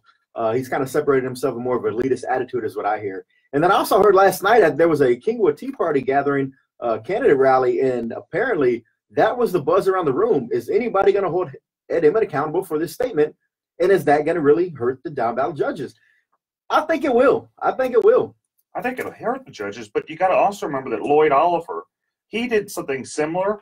Actually, a step back, maybe 4 years ago, whenever he ran for DA, and the Democrats just kicked him right off the ballot. Yeah, and there's been some great articles about that by Charles Blaine and also Kerry Cheshire. They made some mention on this, and they were asking people, hey, what's going to happen here? Oh, nothing's going to happen because Emmett's tied in with the local party that's incompetent. Yeah, it is. And more to come on the Eric Dix Show. A shortened segment today. We only have half an hour. We got to get to y'all some sports programming. But y'all sit right there, and we'll be right back. Thanks, folks. See you shortly. We'll come in, go in with you for going to the 10, 12, and we'll be done. Yeah. So what do you feel comfortable talking about? Like what area are you just be like, man, I know this, I'm dynamic on this, and boom. Just anything immigration is good. We do all types of immigration. We do business, we do family, we do removal. So anything that you want to talk about in terms of any new changes, like right now there's an instant denial that just started in September. Okay. So that means that if you send a petition, it's wrong, something wrong with it, not all there, so just deny it. And this bad used to, they just refuse it. But denying a petition is actually right up here. Okay. Then we can talk about this caravan that's coming up and Trump's statement. There's some tough people, and we don't want those tough people coming in. And you can see about they're coming from Guatemala and Honduras. They're trying to go through Mexico. Mexico's actually trying. They're trying to do their job and secure the border. So we don't want you coming in and filter in. They tore it down and. I'll tie into immigration, and then immigration right there. That's how we do it. I think smoking always affected my daily life because I was a closet smoker. Roseanne, exactly. Someone like the county chair should have said something, but he didn't. Really, the guy pays him off. I mean, that's Emmett's his major funder. There's no him and this guy Weekly, they own him. So what is he gonna say? No, don't do it. But like I said, it's gonna be very, very, very. We got a good many followers now. Not want to break straight ticket voting because of his insistence on doing that. So we'll see how it turns out. But early voting starts on Monday. Make sure I go by, vote all the way through from the top to the bottom. A lot of judges on that ballot that really need your support. It's not a smart idea just always hit straight ticket if you don't feel comfortable with all the candidates. Beto, fake Mexican. Is he really a fake Mexican or is he just using the name to try to trick people? If the IRS takes you over $10,000 or more. What kind of fires was he putting out? Like what was being said to try to mitigate that damage? I mean, could you really mitigate that? Unless maybe to show some poll numbers, but like the current poll shows, even with that statement, we're still up about 15%. Anything like that. 489-7792 or online toptaxdefenders.com. He speaks his mind.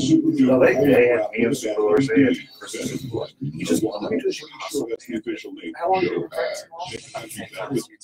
Monday after Monday, spread around? KPRC 9.2, but it took like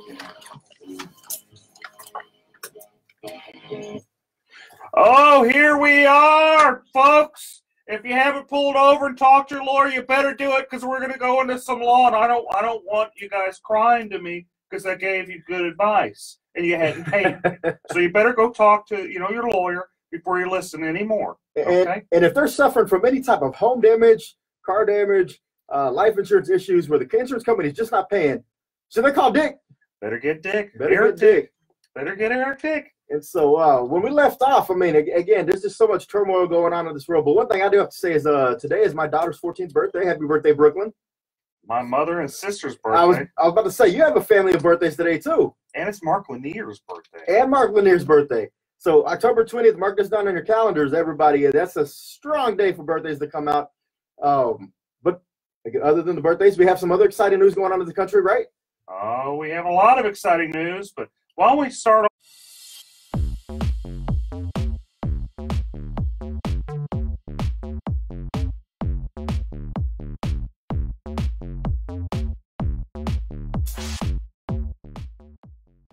off talking with Danny about his little law practice doing immigration law. And we can kind of tie it into all the many things that are happening in this world. So today's guest, we have attorney Danny Wynn. Danny, welcome to the show. Oh, thank you for having us. This is David Wynn, by the way. Oh, sorry. David Wynn. Oh, I'm sorry. It's okay. So I had it right the first time when I said David. Yeah, you said it earlier this morning, so yeah, maybe it's too early for you. Oh, I was thinking of there's a city council member in Missouri City. That's right, Danny Wynn. Sorry, David. So you have an immigration practice. You've been practicing law about 10 years, right? That's right. We're practicing 10 years. We have an office in Southwest Houston and one in Northwest Houston as well. Excellent. And so there's been some changes lately. And could you tell me about the changes in immigration law that some listeners might want to know about? Yeah, so there's a lot of changes across immigration, across the board. So whether it's legal immigration or illegal immigration, there's changes across the board. Some of the major changes, instant denial. So starting in last month, September, if you send in a petition or an application and there's anything that's wrong with it, immigration used to send you a request for more evidence, or they send you a notice of intent to deny and give you an opportunity to fix the problem. So now, no more. They can instantly deny your application. And again, this is not like a rejection. This is a denial. So it looks really, really bad if you're trying to reapply later on. So what you're telling me is if someone is, wants to work on their status or, wants to bring someone over or marry someone or what have you, they probably should not do it by themselves.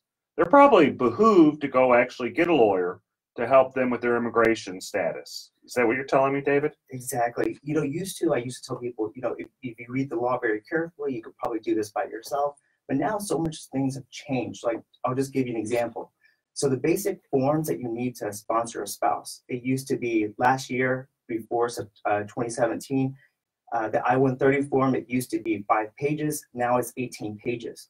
And there's another form that supplements that. It used to be 4 or 5 pages. Now it's an additional 18 pages. And those are just 2 forms out of the many forms that you have to file in order to bring someone to the U.S. Now, and this is things that probably an attorney is best equipped to handle. Is that correct? Is that a fair assessment? That's right. And, it's not a person's fault, to be honest with you. A lot of things are wrong online, especially even on the government's website. They're wrong. And I could, probably usually what I do is I show clients, like, look, this is what you want to do. And I can tell you that it's wrong. If you do it this way, like they have it on the website, it's going to get rejected or denied. Now, there's a lot of notaries that have popped up around this city, I know for sure, over the last few years to try to assist and expedite some of this immigration paperwork. What's your feelings on notaries? Are those really strong-minded people who understand the legal system and know how to navigate the channels? And that's a good question, Chris. Well, I can tell you for sure, a lot of people in Mexico, there's public notarios are attorneys, but in the U.S., they're not attorneys. Public notarios are popping up, and let me tell you why you don't want to hire one. The public notarios would never put their name on any of your documents. So whenever there's a problem with your documents because they're giving you wrong advice, no one's accountable except for you. And you're not going to be able to blame someone that doesn't have their names on your forms. They charge a lot of cash too, aren't they? They do, but besides this actually being illegal for a notary to practice law, and usually they'll charge, at least, near what a lawyer would charge. Sometimes more. Sometimes more. So you're having someone, it's basically you're just going and picking someone off the side of the street and saying, hey, help me with my legal forms. I wouldn't do that. I wouldn't get, someone off the side of the street to represent me, which actually I do. Being an attorney, I do hire people to represent me, and anytime anything happens. They say what a client has a fool. What is the saying? Yeah, only a fool has a client for himself. Or something. That's right. So yeah, if you have problems with immigration, you probably should get a lawyer. Maybe you could have done it in the past, but it sounds like things have changed, and it probably behoove you to sit and talk to somebody that actually is licensed through the state bar and tell you what to do. What other problems do you see happening, Danny? Okay, so the other problems that we see right now is if you're in removal proceedings. So before, if you're in removal proceedings, that means deportation proceedings, you would have probably a very fair trial with the immigration judge. It's not like that anymore. So right now, under Donald Trump, he said that immigration judges have a quota. They're obligated, or they should, try and end at least 700 cases per year. So what this means in reality is that every immigration judge under the quota has to finish a case within 2.5 hours. Think about this for a second. One party has to state the facts of the case, the witnesses have to be called up, the judge has to make a decision, all in the course of 2.5 hours. Some of these cases are asylum cases, meaning that they involve people that have been victims in their own countries. They're going to the U.S. in order to seek protection, and now you have to make a decision within 2.5 hours, whereas maybe a year ago, you would have maybe several years to put together a case. So that's what's happening right now is that. But on the flip side with that, Danny, hasn't one of the biggest issues always been that the process takes too long? You have to get in line. It's a long line, takes years. But with this expediency of a 2-hour hearing, or it doesn't that speed up the process, and doesn't that help people who are in the queue trying to get through the system properly? So in the past, you're right. So in the past, asylum used to take years. Now it's not that way anymore. So earlier this year, they changed it. When you apply for asylum today, instead of taking years, you're going to get a notice for an interview within 3 to 5 months. That's very quick. Think about this. You have to show asylum is not easy to get. You're going to have to, usually the attorney will write a legal brief. You have to show evidence, so medical records. Imagine fleeing your country with nothing, and then you're going to have to try to get certified copies of your birth certificate, your, anything that you have in that situation, maybe judicial records. I mean, it's going to be very hard for anyone that's fleeing their country with no money. Yeah. And nonprofits nowadays don't have a budget in order to fix this issue. There's too many people. It's definitely a broken system. It's something that we really have to make sure we're pressing our Congress members and our senators to put something in place that's actually going to be sustainable in the long term. And it's not just the immigration system. I mean, it's the same way with our justice system. There's a lot of sad things that happen every day. I had a client one time in criminal law back when I first started practicing law, where she had some problems with welfare. She got too much welfare because she was broke. And the judge that she was in front of, who's now the administrative judge in Harris County, was Susan Brown. She was nice enough to, put Mike Al in jail, baby in hand.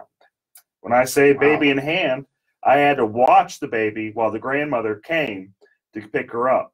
It was training for you, Dick. It was training for you. That's training. But we want to talk about injustice. There's a lot of injustice to go around, a lot of injustice in different spots.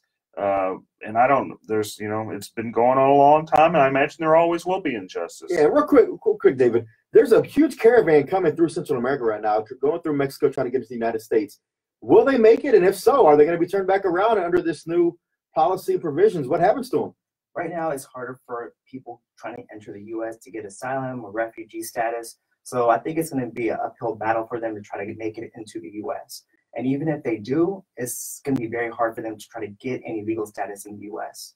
So it's very hard. We're turning away people that are actually fleeing their country. Some of these people, yes, there's always people that will try to, go past the system that do not qualify. But you have to understand there's a huge vetting process to make sure that their alibi sticks. There's multiple interviews. to make sure they have a credible fear. But if you have a group of 1,000 people coming in one time and saying, we just got bombed in our neighborhood, shouldn't their stories all match? And wouldn't that be considered some type of evidence that they could be used, that could be used in the process?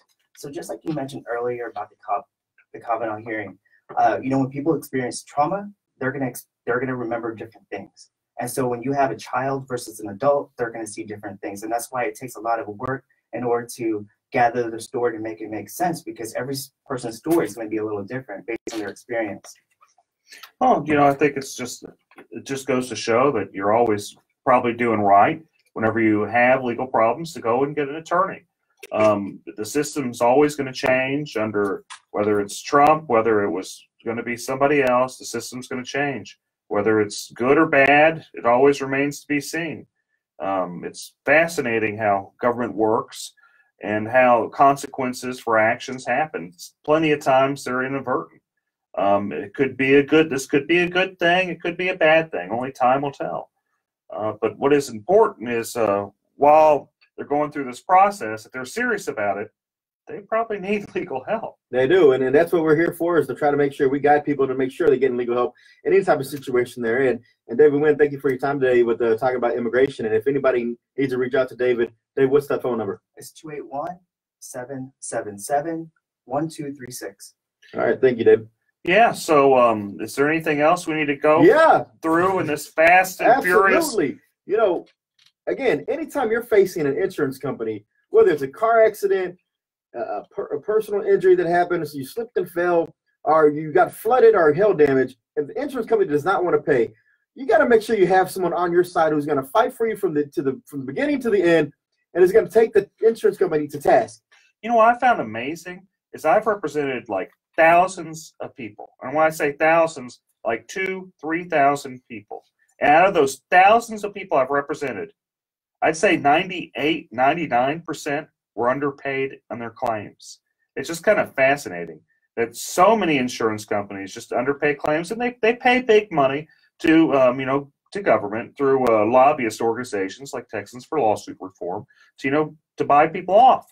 But I guess that's never going to stop. You're always going to have stuff like that, and that's been going on since governments began. Is you have special interests. And it has, and as long as there continues to be special interests protecting the insurance companies, it's important and critical that you have an attorney fighting on your side, and that's where homeowners insurance lawyer, attorney Eric Dick, comes in.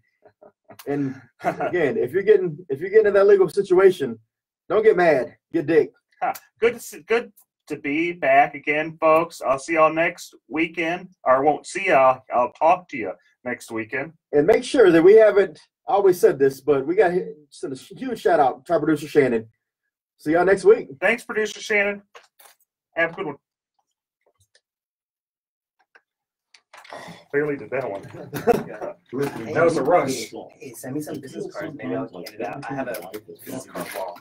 Hey guys, again, sorry for the short show today, but we'll be back on. We're good next week, right? I'll put this all I think on. we're good next week, but we'll let y'all know. Yeah, have a good one. It's on Twitter. It'll be on Twitter later. Okay. Bye, folks. Thanks.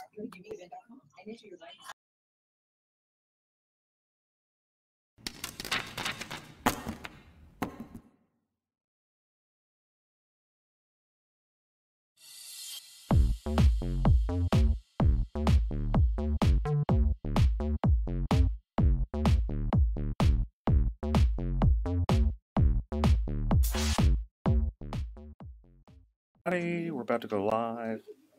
About 7 minutes. We've got a bunch of great guests, a bunch of great topics. You can message me. If you guys message me, I'll respond. Oh. Let's see. My handle is at Dick Law Firm on most Twitter, Instagram. Okay.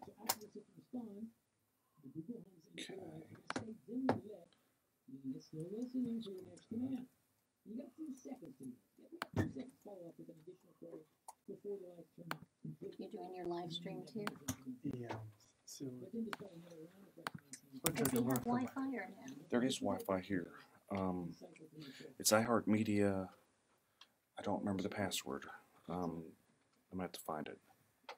yes, yeah, iHeartRadio guest. Yeah. Let's get to that. Radio guest. We'll jump them.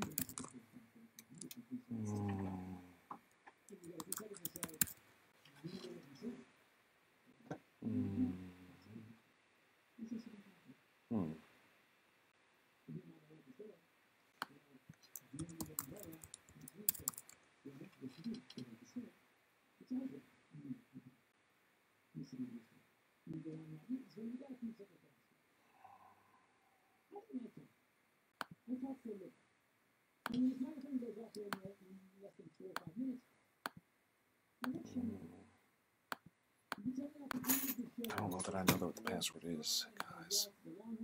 I'm looking for the email where they sent it to me.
Check their phones.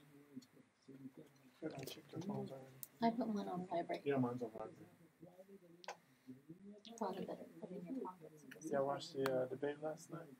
I saw clips of it. That's it. Yeah, pretty much. We have kids, so we're like, we have triplets. You So, have triplets? Yeah. so we basically pass out like around 8. Pretty much. It's work, take care of the kids, and sleep. Yeah. When you When can. they go to bed, we clean, do all this stuff, and then pass out. 2.5.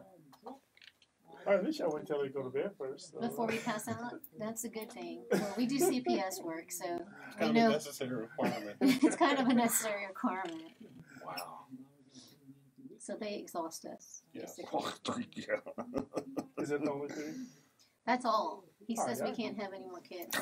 Well, I understand that. Isn't that mean? We just knocked them all out in one while. People say that. It's not quite as amazing as you would think to knock Yeah. them all out in No, one shot. I definitely see the benefit of. Any triplet parent you speak to will tell you, we love our kids. We wouldn't have chosen to have triplets. Correct. That's like Octomom type thing, Right. thinking. Yeah, we're more of the, we're happy we had 3 kids, yay. Are they all girls, all boys? I Man, cried. you gotta get your boy, man. Nope. I cried. As I told them, no one's gonna love me. I said they're gonna love daddy. Mommy will do everything and daddy will get the love. 3 girls? 3 girls. Oh, did you find a Wi-Fi password or no? I didn't. I couldn't find it. I looked. I didn't see it. Do you think your engineer knows it? You're gonna have to ask her. We're about to start though. Okay. We're gonna be able to talk about CPS a little bit as well. Well, he does some CPS and I do, but I'm not talking. So. Okay. Well, you record at least, and then I can give it my perspective. It's already on. Every Sunday from 5 to 6 p.m. Right here, KPRC, 950 AM. And now, the worst commercial ever.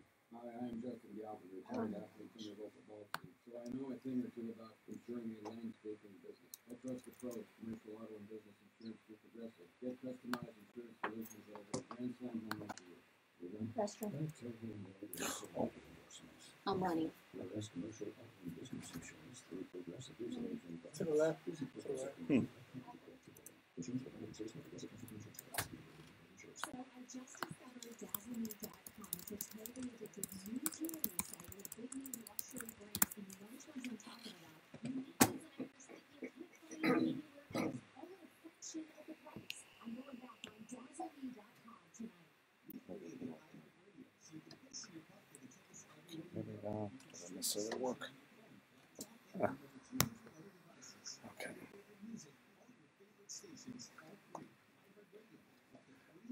about to go on live with we're at KPRC, AM 950.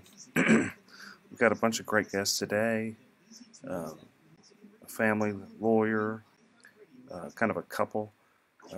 Philip O'Brien here is co-hosting, helping me out. He's wingmanning it.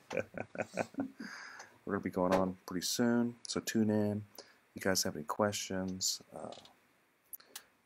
post it on. I'm watching on Facebook. It's live on a number.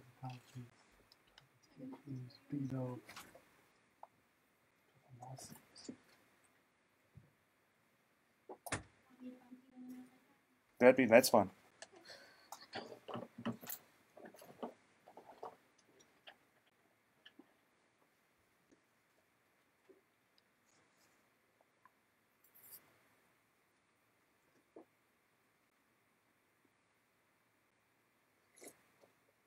Oh, maybe I should put on my headphones. There's some here.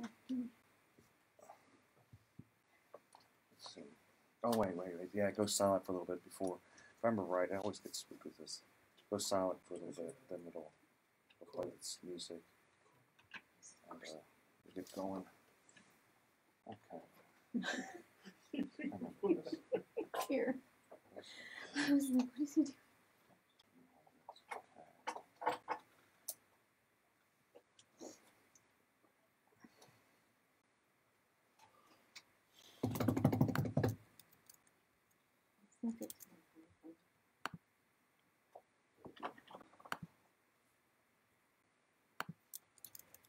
I didn't know Bill had a DWI.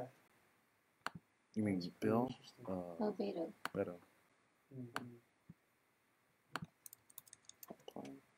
Didn't he have someone like his dad that was a judge covered it up or something like that too? Did it his dad last night. Very well could be. That's gonna be some good radio.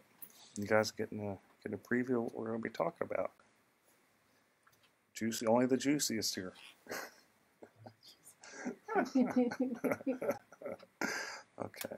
Am I gonna be able to hear? We have a studio. There's gonna be a studio monitor that'll play that like we were hearing before. It'll play. Oh, in the background. In the background, yeah. Okay. If there's a good family law question, can she answer or is that? I don't mind. Y'all can both answer. Okay. There should be a mic right there. That might still be on. There should be both mics on. No, it's criminal definitely on. Well, if he says for me to do it, I can push mic on. Yeah, just hold on.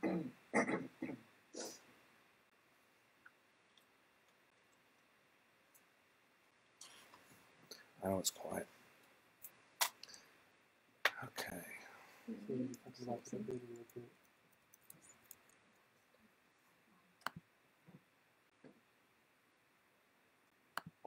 is Russell Newman and Newman Rodriguez. We're live on AM 950. Going to take some questions, give some answers, and we're on the Eric Dick Show. Hope to hear from you.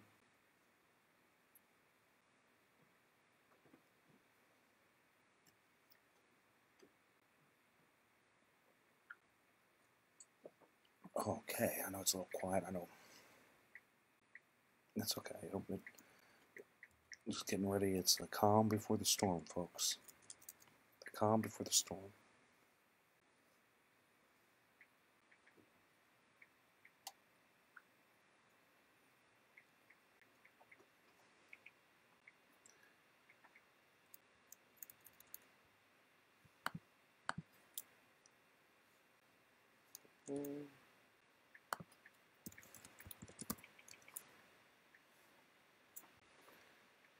Okay.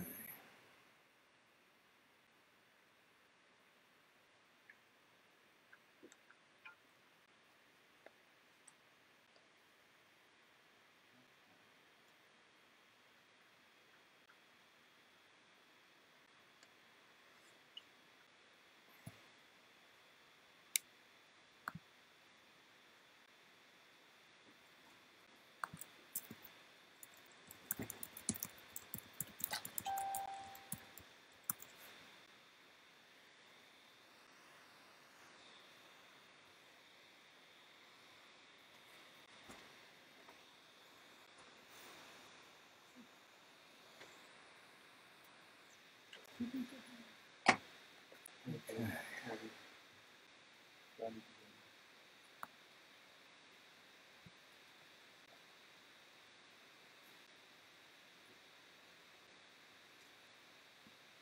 the Corey Diamonds and Design Traffic Center.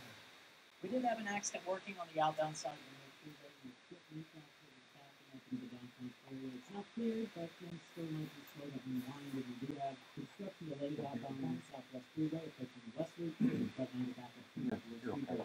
I'm Stephen Cross. I'm 24 Hour Traffic Center. Just This report is the headphone volume too. It's too loud. This was a participating Napa Auto Parts stores. I think that's over one person got a neighborhood. Okay, we'll get ready to go on. Minutes, folks. I'm here. Still have a delay. You tune in AM 950 or just Facebook Live, Twitter, Instagram, Twitch. Twitch, yeah. I'm on Twitch, YouTube, and every single one. Periscope. That's pretty cool. Periscope, which is Twitter and all of them. So, guys, you got questions? Post it over. You should contact your attorney to obtain advice with respect to any particular issue or problem. The opinions expressed on the Eric Dick Show are that of the host and guests, and do not reflect the opinions of the station or iHeartMedia.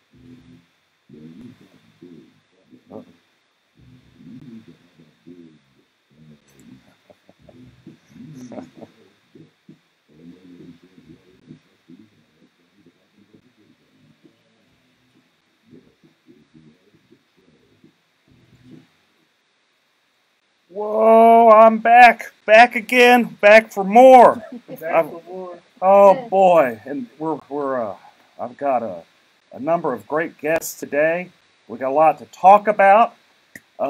This is Eric Dick, and running wingman today is none other than Philip Paul Bryant of the Kojic Pack and many other great ventures. Good afternoon. We're live on AM 950. Live on a number of social media handles at Dick Law Firm. So let's just kind of dig into it. We've got a number of topics. So should a white insurance adjuster who's working for an insurance company, and I hate even bringing up really his nationality, his race, but should a white insurance adjuster suggest that an arbitrator be Hispanic because the policyholder is Hispanic? I asked that because I had this happen to me. I had this adjuster, his name is Kevin Horomas, who's kind of a jerk. You can call him out here? Yeah, I'm gonna call him out. He's kind of, in fact, he really is. He's just not a nice person. What I've learned in this world is you've got good people and you've got bad people, and he is. Anybody that knows him knows he's not a very good person. So, anyway, he suggests, and I'm just going to read what he wrote in email. He suggests, let's pull it up, as an alternative umpire, which is, I'm just going to say, arbitrator selection due to plaintiff's Hispanic heritage. Apparently now he cares that my client's Hispanic. I'd offer this other person as an alternative. And my question is that kind of racist? Is it inappropriate? I mean, could they pick another, insurance adjuster because my client's Hispanic? I'm just wondering. Since the guy all of a sudden cares, is that appropriate? I don't know. What do you think, Philip? Is it appropriate for an appraiser to request a umpire that's the same nationality as the client? Yeah, whenever no one else is the same nationality, not even the person requesting. Yeah, it seems like you're kind of infusing race into a situation that now there's a language barrier issue. I think a language barrier issue. I think the courts have a way to kind of bring in an interpreter. I think for the most part that should be suffice.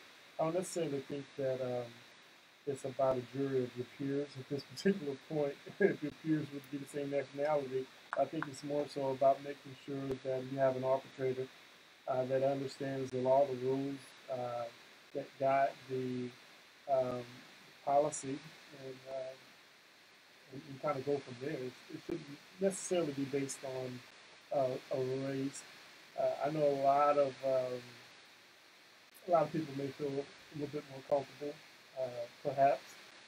I know if I'm in court, if I have an African American judge and I'm African American, I may not necessarily get special treatment.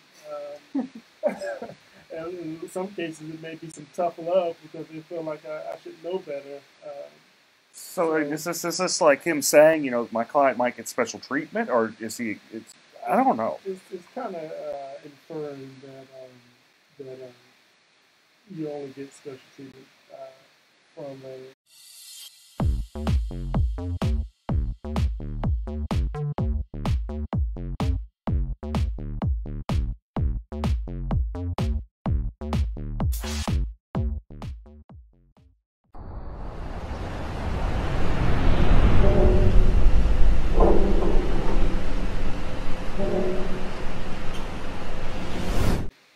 Judge or an arbitrator with the same ethnic background.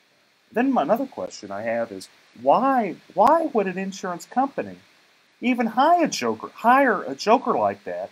Because it sounds like they're setting them up for some type of lawsuit on being sued just for being racist. Well, the fact that he put that in writing is a little bit more concerning. I mean, even if you're thinking something, or even if that's your strategy, to actually send that over email, because from what I understand, you can actually have your email subpoenaed. I'm not an attorney, but you can have your email subpoenaed, as well as text messages these days.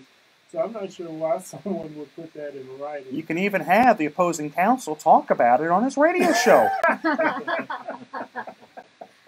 I mean, imagine that. Imagine that would happen. Yeah. Nothing on the internet is safe from anybody. No. So Russell, you're a lawyer. You practice criminal law, family law. Special guest Russell, I think you may have forgot to introduce him. I know I am not a very good host. I'm sorry. I didn't have a number of. I should have had more Southern hospitality. I know I'm a jerk plaintiff's lawyer. They call me reptilian, all this type of stuff. Perhaps you should have had a radio host that's the same nationality. They might have been. I know they might have been nicer. I'm sorry. So Russell, step up. Tell me what you think. Tell me about you. Tell me what you think about this. Hey, my name's Russell. I'm Russell Newman of Newman & Rodriguez Law Firm. I do mainly criminal and juvenile, but I have a partner and she does family. I think it's a very interesting issue. I have that come up a lot in cases, such as DWIs and such. I think the issue is, how is it framed?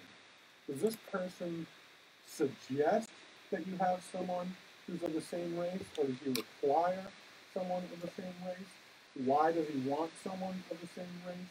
I think there's issues there within that have to be answered. I don't on its face love the idea, no, I don't. But I'd like to know the thinking behind it before I say it's absolutely inappropriate or is appropriate or is not or whatever. But on its face, yes, I do find it kind of disturbing. Well, why would you even go down that path? This is my first question. What does it matter their race? It doesn't. What is it? I'd hope in the current arbitrator's former county attorney, Michael Fleming, who I can tell you personally, I could go up to him and tell him what I think, and he's going to say he don't care. He's going to make his own decision because that's just how he is, period. And they just, I guess they'd rather, I don't know. It just seems weird. But you brought your law partner, your spouse, you brought her along with you today. Absolutely. Can't do that. Yeah. And y'all share triplets, as we were talking about. They are 2.5 years old. I love them to death, and they are hastening my death at the same time too, probably. Well, that's you don't really. These are your first. First and only. 3 at a Yeah, time. it's just warming up, man.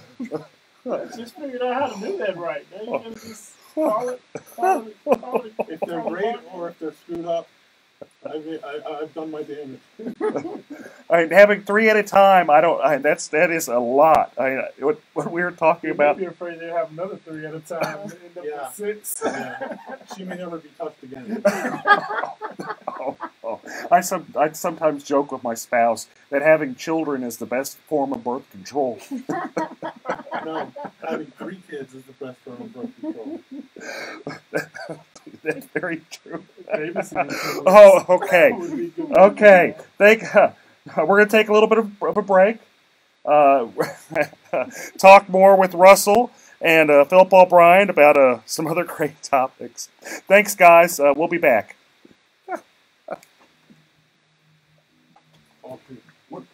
What's your last name? Cynthia. Okay, Cynthia. Sorry.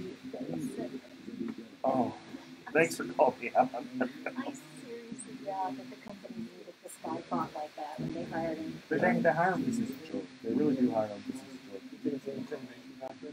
No, I think what it is he's afraid Fleming's going to be there. He's always there, and he's just trying to bait. He's trying to bait the other person. But he's just wildly inappropriate. The guy's always wildly inappropriate. We do some stuff on having to deal with somebody's address, which is just insane. Because they go crazy, and of course it's their bottom line. The least amount that they give you, the better it is for the company to get that on. But it becomes ridiculous, like after a point. Well, essentially the job is to do it. Yeah. That's the main goal. So and then there could be so that they can save more money for the company. That's true. That's true. If they were fair, I'd probably be out of business. Because they wouldn't need you. No, they wouldn't be. Full-time radio host here. Oh, yeah. Starving full-time radio host. Hey guys, thanks for tuning in. Oh man. Okay. Ours is supposed to. I don't know how to call it. Oh, it's gonna stream all the way through. Well, mine is on my phone. I'm streaming all this. Okay. A lot of people asking about the propositions as well. Oh, we can talk about the propositions. You know how I feel about the firefighters. I haven't seen a bunch of great people joining in. Okay. Oh, man, we got great crowd. Okay. Oh, so now let's go back. Go back with the State Farm having to pay $250,000 and Green $250,000. $250 million. A little too $50,000 in the $250 million for Judge Dixon.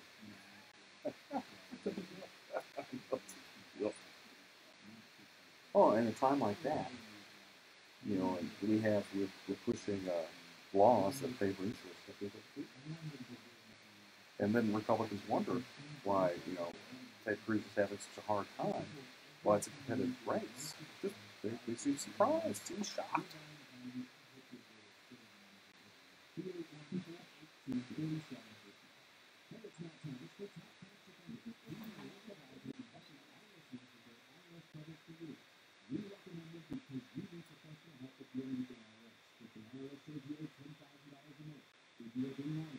You can hear pretty well something of the background. Oh, I can hear it.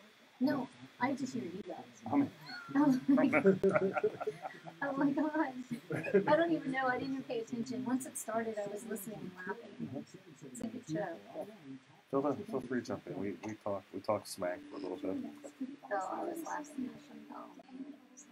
I'm still, to be fair, I have 2 kids, a 5-year-old and a 2-year-old. I can just imagine having 3-year-olds, 3-year-olds. 2.5.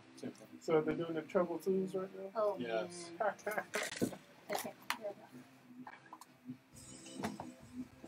I'm back with Eric Dick on my little show we got here with Philip Paul Bryant running shotgun. We've got a great law couple, Russell and Cynthia was it Newman? So then we're talking law and politics, because that is just the most fun stuff to talk about on a Saturday afternoon, folks. It's just great. Okay, so what I saw in the news sometime back is State Farm agreed to pay $250 million, not thousand, not hundred, $250 million, A quarter of a billion. $250 million, and the allegations were that they fixed the judge. When I say fix the judge, there's an underlining case, and they got that judge kicked out to get another judge that they pretty much paid for to kick out a meritorious case, and they got sued over that and settled it for $250 million. Yeah, this was Illinois. You know how they do Chicago politics style, right? I think it was the state Supreme Court. From what I saw, it was a state Supreme Court case. A judge was originally, I guess he was an appellate judge in the circuit court for a little bit, and then I guess when the seat came open, they threw looks like it was about $5 or $6 million behind his campaign. $5 or $6 Supreme Court million with the M. Bigger question is, can we get some of these State Farm PACs to donate to some of our judges? Just kidding. How about donating to us? Well, I think okay. So let's break this down a little bit, because this could go a lot of different ways. So you've got an insurance company, the biggest one in the nation. People wonder why I jump up and down and say, "Don't get State Farm; it's the worst one." All my newsletters, number one, say State Farm. They're vindictive. They're going to find any way to take advantage of you. I love their commercials, though, man. I mean, have you seen their commercials? It's good stuff. It is good stuff. You click, put your heels together, and then say, and they're there when they need the money, but whenever it's time to pay the claim, apparently they aren't. They say, "Too bad, so sad. Call your dad, go sue us." And if you get a good judge, then they're going to pay $5 million to kick out that judge to get someone else. It seems like it looks like there was an original case that I guess the plaintiffs won about $8 billion, and so the case was already won, and it looks like they went back, got this judge on the bench, and allowed this judge to then go back and undo the case. Well, of course. That's pretty gangster, even for Chicago, even for Illinois. That's pretty gangster stuff. Cheaper than paying $8 billion. Just a little. What do you think about that, Russell? What do you think about State Farm trying to fix a judge? We see that going on in Harris County in the criminal courts. Well, I think people think that can happen, but I don't actually see it happening. But one of the questions I have about that is, if State Farm is being called out on this one, how many times has it happened in the past? That's a great question that I would have about this problem that's presented in Chicago. I see it every day, folks. I see it all the time, every day with State Farm. So I'm just gonna tell you about it. If State Farm does you wrong, you hire an attorney, you sue them. Your choices are take it to the box or walk away. And that's they don't care. They make you try cases. They'll spend, the last one I tried, they spent maybe $400,000 or $500,000, and this is over like a $10,000 dispute, folks. It's not over much money. It's over $10,000. They didn't pay the guy to replace his roof after there was storm damage that happened up in the Dallas area. He was upset. He's like, "I've been paying into State Farm for all this time, and I figure the least they do, I've been paying them, $3,000, $4,000, $5,000 a year. At least they do is pay to fix my roof." But no. They made him take it to the box. 3 years later, we had a trial. So, it happens all the time. What their strategy is to just blow you out of the water. If they'll depose every single person. If you have an attorney proving up attorney fees, they'll depose you. So, y'all do, Cynthia, you do family law, right? Doing family law, I just have, you prove up attorney fees all the time. Either the husband will say, you made me do this stuff as a portion of equity since we're married, pay for my attorney fees, or the wife, or there'll be a child support little fight, and it's like, you're making me have to do this, pay up my attorney fees. That's correct. Happens all the time, every day. Every day, somebody wants to find out, make sure that it's an equitable amount of attorney fees that are being paid on both sides. And there's some situations where you're entitled to the attorney fees. So if you file a motion for enforcement and you're successful, and when I say enforcement, that means, let's say your baby mama, to use a phrase, is not allowing you to see your kids according to an order. Well, judges don't like that, especially here in Harris County. We've got some really great family law judges on the bench right now. We do. And you're entitled to your attorney's fees if that judge feels that there was a violation of that order. So in those cases, how many of those cases have you seen? Just a guess. How many have you done in your life of those type of cases? I can't even count it. Like thousands, tens of thousands? I wouldn't say thousands. I'm not that old. But you'd say hundreds, like. I would say probably about 100 at this point. Right, and then each week you've seen it 2, 3, 4 times, right? Yes, at least each week, 2, 3, just depending on our schedules. How many times has the opposing counsel thought it would be a good idea to depose someone over the attorney fees?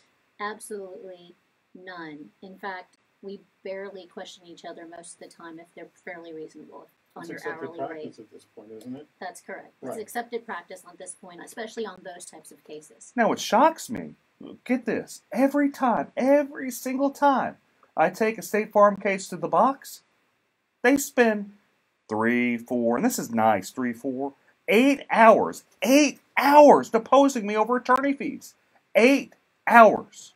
We call that being a bully. They're trying to intimidate and they're trying to make a point, and they're using you as part of it, obviously, because if one attorney says it's not worth it, then maybe the next person won't take a State Farm case. It's a deterrent on their part. Correct. They know that if they start doing it across the way, because obviously you have friends that are plaintiffs' attorneys, just like we have friends that are family law attorneys and criminal law attorneys, and so we talk. And there's certain cases in certain courts, which I won't say, that I may charge a little bit more.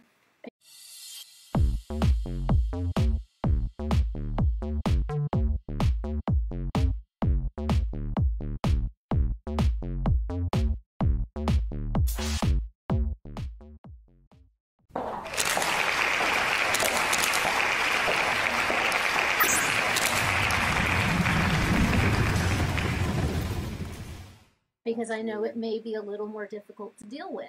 And I'm sure you and your friends discuss State Farm ad nauseum. Well, the good news is there's just not many people that take first-party insurance claims, especially with the current laws in place that are exceptionally favorable to insurance companies. You had a 542A that happened, over the last legislative session, where you had Texans for Lawsuit Reform basically bribing people to push that law in place. Just saying, and this is always their excuse, evil plaintiff lawyers, greedy plaintiff lawyers, they're taking advantage of everybody, and I just don't. Fair enough. That's just their propaganda. Usually when there's propaganda, there's a reason for the propaganda. And I'm going kind of off on just a tangent. But since we're going off in this tangent, let's run with it a little bit. Another thing I want to talk about. What makes me upset about the State Farm case is my main man, Eric Dick, wasn't the attorney. For that how much, what's the attorney fees on that? What's the Mexican restaurant we go to? Oh, El Tiempo. Man, think about how many times we could have went to El Tiempo. Lifetime supply. He could have bought an El Tiempo. He could have bought an in your backyard next to the pool. Save ourselves some time. Fajitas and margaritas for everyone.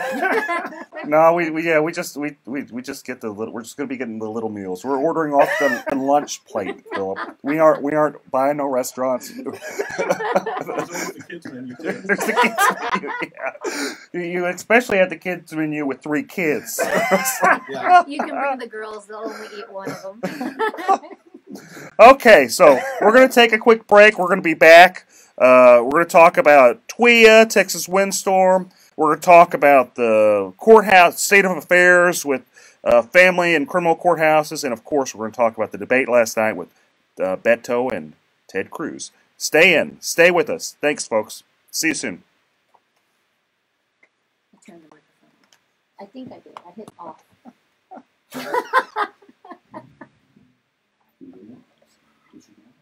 Oh man, that was funny. That was. Oh man. So brought. No, I've been doing this 100 ounces of water a day, trying to make sure I stay hydrated, and I'm like, because it helps with your like intake of food as well. So yeah, it fills me up, and so it doesn't bode well for sitting anywhere for an hour or two. So. I was try to. I get really bad reflux, so I try to drink water and eat healthy. All the avoid all the stuff you like, everything that's good. Exactly. Everything that tastes good. It's bad for reflux. I know. I have that. Life well lived might be better than a long life. Well, I got kids too. I'm not going short. Yeah, the 2-year-old. That's. You guys got. You're not a spring chicken when you had the kiddos, which ain't nothing. I don't mean to be nothing. I wasn't young when I had my kiddos either. It's tough. And it's amazing. It's some of the best parts of your life. It is. It's great. And I tell people I had them late, but I had a good time before, so it's not like I'm sitting here missing vacations or doing things. No, and you got your kiddos, and it just the way they look at you, the way the things they do is just so adorable. How they interact. They're happy just to sit on you and watch TV They for like a short period. they will manipulate you the rest of your life. They try. They try. Very much the Hispanic mama, so. And people laugh at me, but I'm like, you take my kids in public, they eat out once or twice a week, and we don't have issues. Well, nothing's wrong with that. I sit there. I may not eat, but it's just to train them as they get older so they know how to behave when you're in public, because we eat out probably 2 or 3 times a week with them, and then ourselves forget to eat. Nothing's wrong with that. And you're in the swamp. You're chugging along. You got like doing family law and criminal law. That's tough. That's We tough didn't even work. slow down. We had them in the NICU for 6 weeks. They were home for 2 weeks when we tried a sexual assault case in Galveston. So we were leaving them at 7 with the nanny and getting back at 7 and then taking care of them, and they weren't sleeping through the nights. So we were living on an hour and a half to 2 hours of sleep a night while we tried the sexual assault case. It was crazy. I think about it now, and I can't even believe we survived. It's awesome. It's just awesome in itself, and that y'all are able to push a successful law firm, and you got 3 kiddos, like young kiddos, and just doing it. I mean, you aren't sleeping, but you're doing it. Well, we have a lot of, we have extended family. My family, I come from a very big family, and so they help out quite a bit. And then, like today, I was lucky my secretary's daughter had early childhood development as her major, so she's in student teaching and not making money. So she's happy to come over on Saturdays and take care of the kids for us for a few hours for not that much. And I mean, otherwise I would be coming here. You know, our family wants to do things with their families too. No. My mom's playing with my kids now too. I mean, we're lucky. A lot of people don't have extended family to help, so I'm very, very blessed. Getting close. So just push on, right? Y'all tell me when, and I'll do on. All right, folks, we're back. I've got a bunch of great people here. Philip Paul Bryant, Russell, and Cynthia Newman. Hello. Great family and criminal law here in Houston. And let's talk about Texas windstorm, whether it's worth it, whether we should get rid of it. Let's kind of go a little background. Texas Windstorm is the insurance company of last resort along the coast. Laws changed maybe in 2000, let's say 5, making it pretty difficult to get Texas Windstorm to actually pay a claim. You have a lot of articles happening, a lot of people suing, saying that Texas Windstorm, they sent out an initial adjuster saying that the damage was like $80,000. Then that was too much, and they had to send out like a new adjuster to come back and just knock the number down to like $15,000. My question is this: should we even have Texas Windstorm? Why are we paying the money on this? If they're ripping people off, why do we even have it?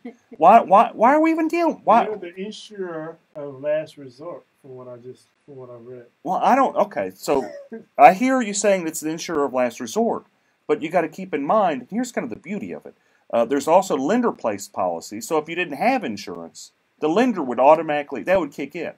And I'm not saying it's better because actually it might be like just slightly better if you're able to sue them. They always argue that you don't have standing, but it's much better insurance than Texas Windstorm because it's comprehensive, and I'm sure there's the same level of corruptions there. I'm not doubting that, but I guess the question is it better? Because I'm not even sure. What do you think, Philip? So this is something that taxpayers have to pay for. Mm-hmm. Oh yeah. And it kicks in if your current policy doesn't work. No, if you are off the Gulf Coast and you want insurance, there are some insurance companies now that do sell. Private insurance companies. Swift is one. Just an interesting name for insurance company on the Gulf Coast. But there are some private insurance companies that are selling on the Gulf Coast. If you are not able to get them, then if you have a mortgage company or what have you, they're going to force you to get insurance. If you're denied. No, if you can't get insurance, or if you end up getting it from someone like TWIA. And so that's kind of what it is. What do you think, Russell? I don't see the point. I kind of agree with you. What are we getting out of this? I mean, is there a tangible asset that we see in TWIA that we wouldn't see if we didn't have it? I don't know. Cynthia, what do you think? Well, it sounds like they are paying some, they're just not paying all. Is that correct? The allegations are there's a law firm that sued them, done depositions, where what happened is initially they'd say like the damages are like $80,000, and then they wouldn't like that, so they'd go back and they'd send another expert and say, no, that's too much, let's knock it down to 15. Okay, and so the issue is whether or not that's, I guess it's, if they can't get it from anyone else, would you think 15,000 is better than none? How much are you paying for the insurance would be my question. Are you paying $3,000, $4,000, $5,000, $8,000 a year for the insurance? If you are, save your money. That's true. Well, that's similar to being forced to have any kind of health care insurance I as think well. about insurance in general. For some people, they pay whatever the penalty is. It's $600 to $1,000 or something like that. Versus you don't want to know what we pay every month. No, it's probably similar to what I pay every month. And so that's part of the issue. Is just, is it worth it in the long run when you save it? I guess when you, depending on how much they're going to pay.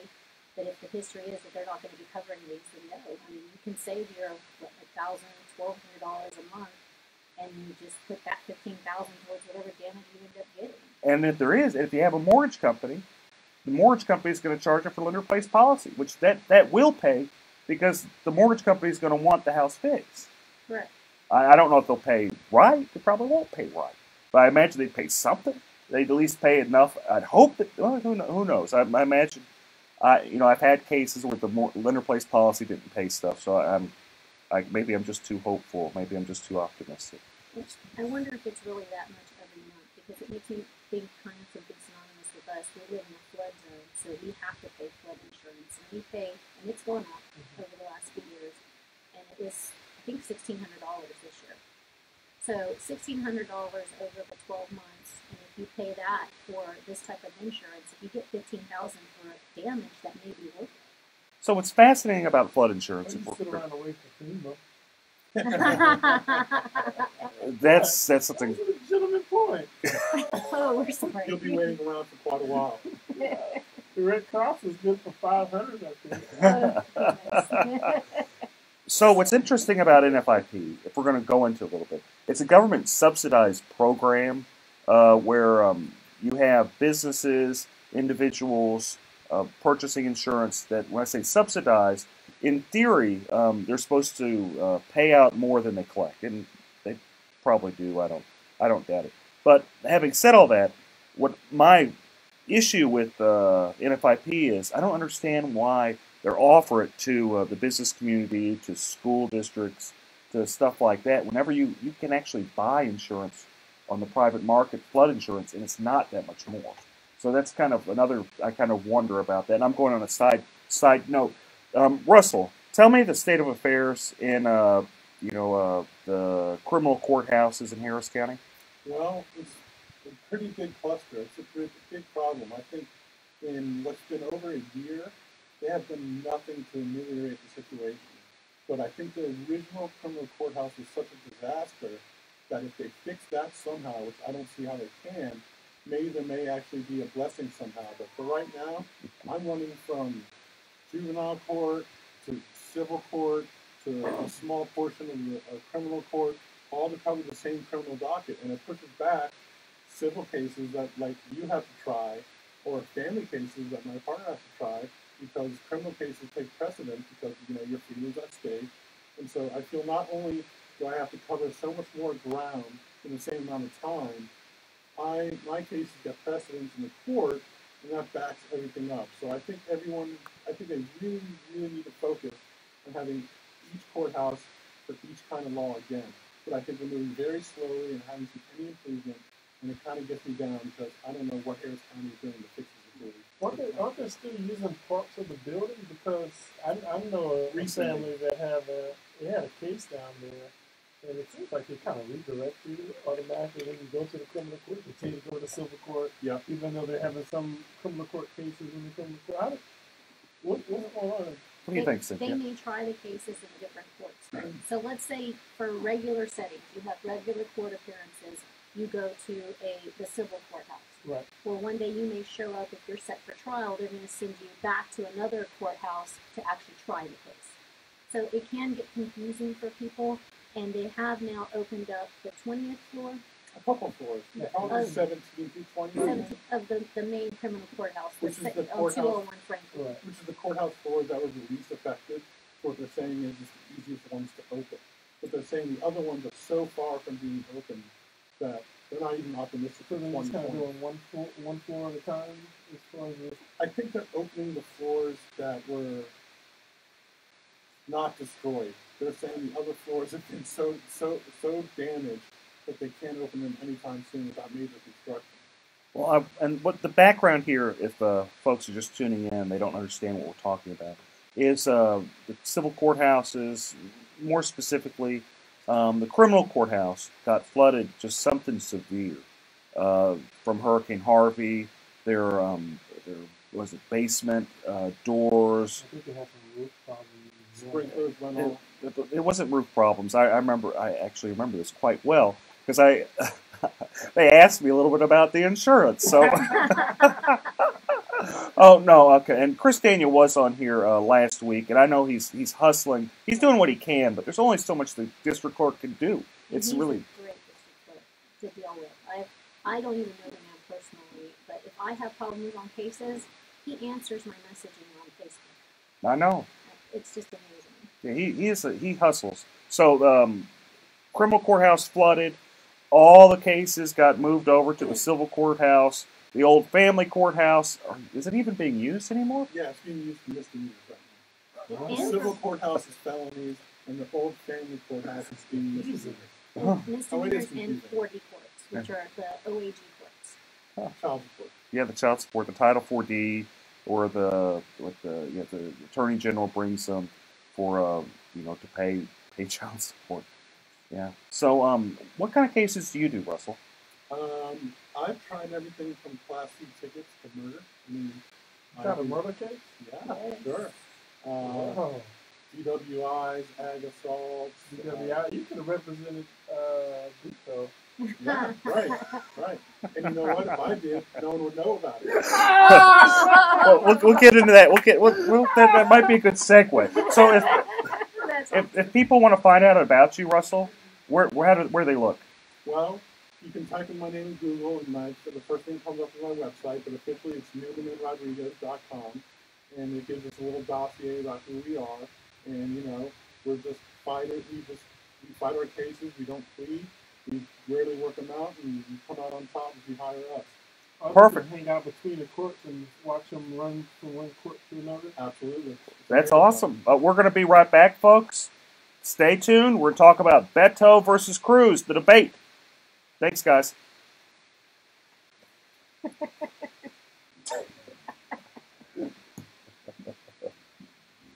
Oh, God. She keeps me on track. The thing is, like, sometimes I'll forget. Like, I won't catch it until it's like, you gotta take a break. You want to hear the news? Yeah. They say 2020 is optimistic, by the way, to fix any of the collapse. No, I don't doubt it. I don't So that's the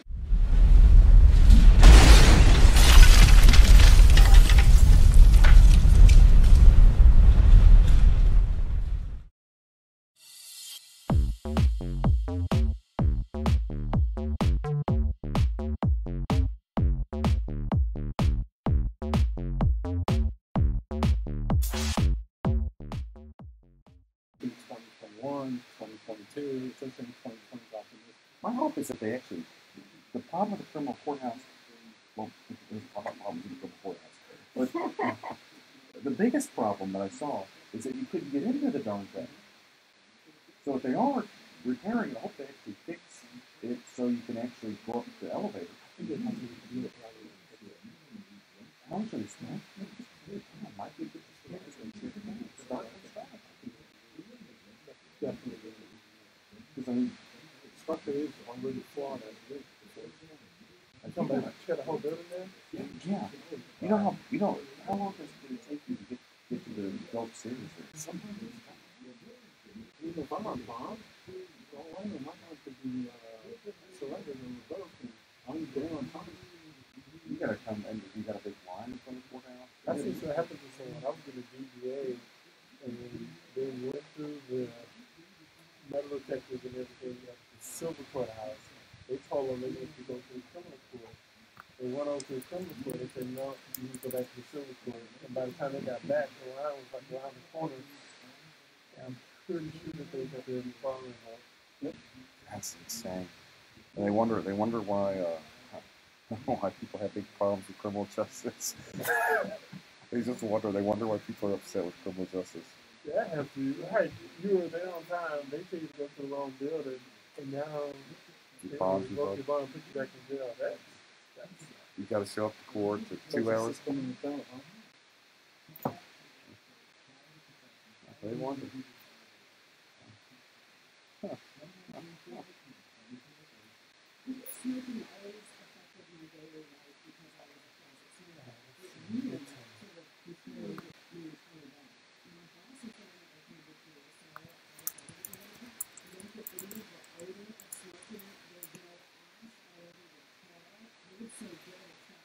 You could feel the unsatisfaction of smoking. If I can use a cigarette ash burning in your nose, switch to good. Check out JBUL.com. If you don't smoke a week, don't start. Warning, this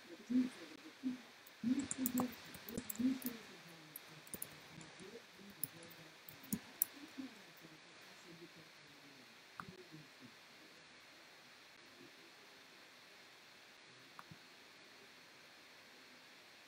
nicotine. Nicotine is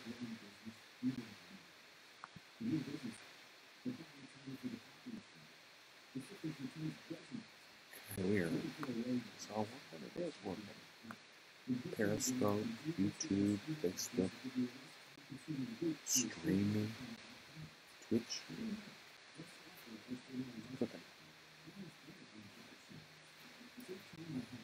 How you guys on Instagram doing? Thumbs up?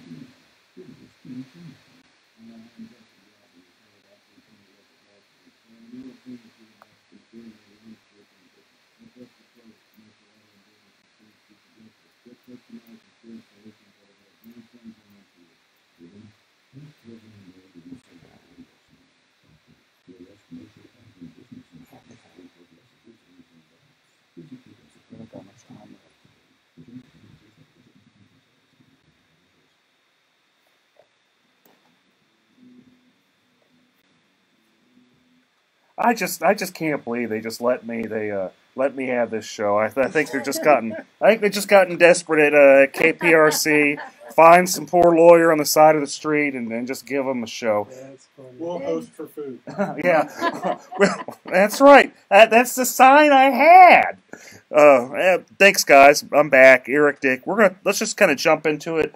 Beto versus Cruz. What do you think, Russell? What do you think of the debate that happened last night? I think Beto really has a good campaign on his hands. I think there are many people that are coming to my house day after day asking me to sign for them, and there's more signs on every lawn. I keep getting text messages. Yeah, I get text messages too. You know, he's really trying, and he has this grassroots campaign, but I don't think he's going to beat Cruz. I don't think he has what it takes. I don't think he has.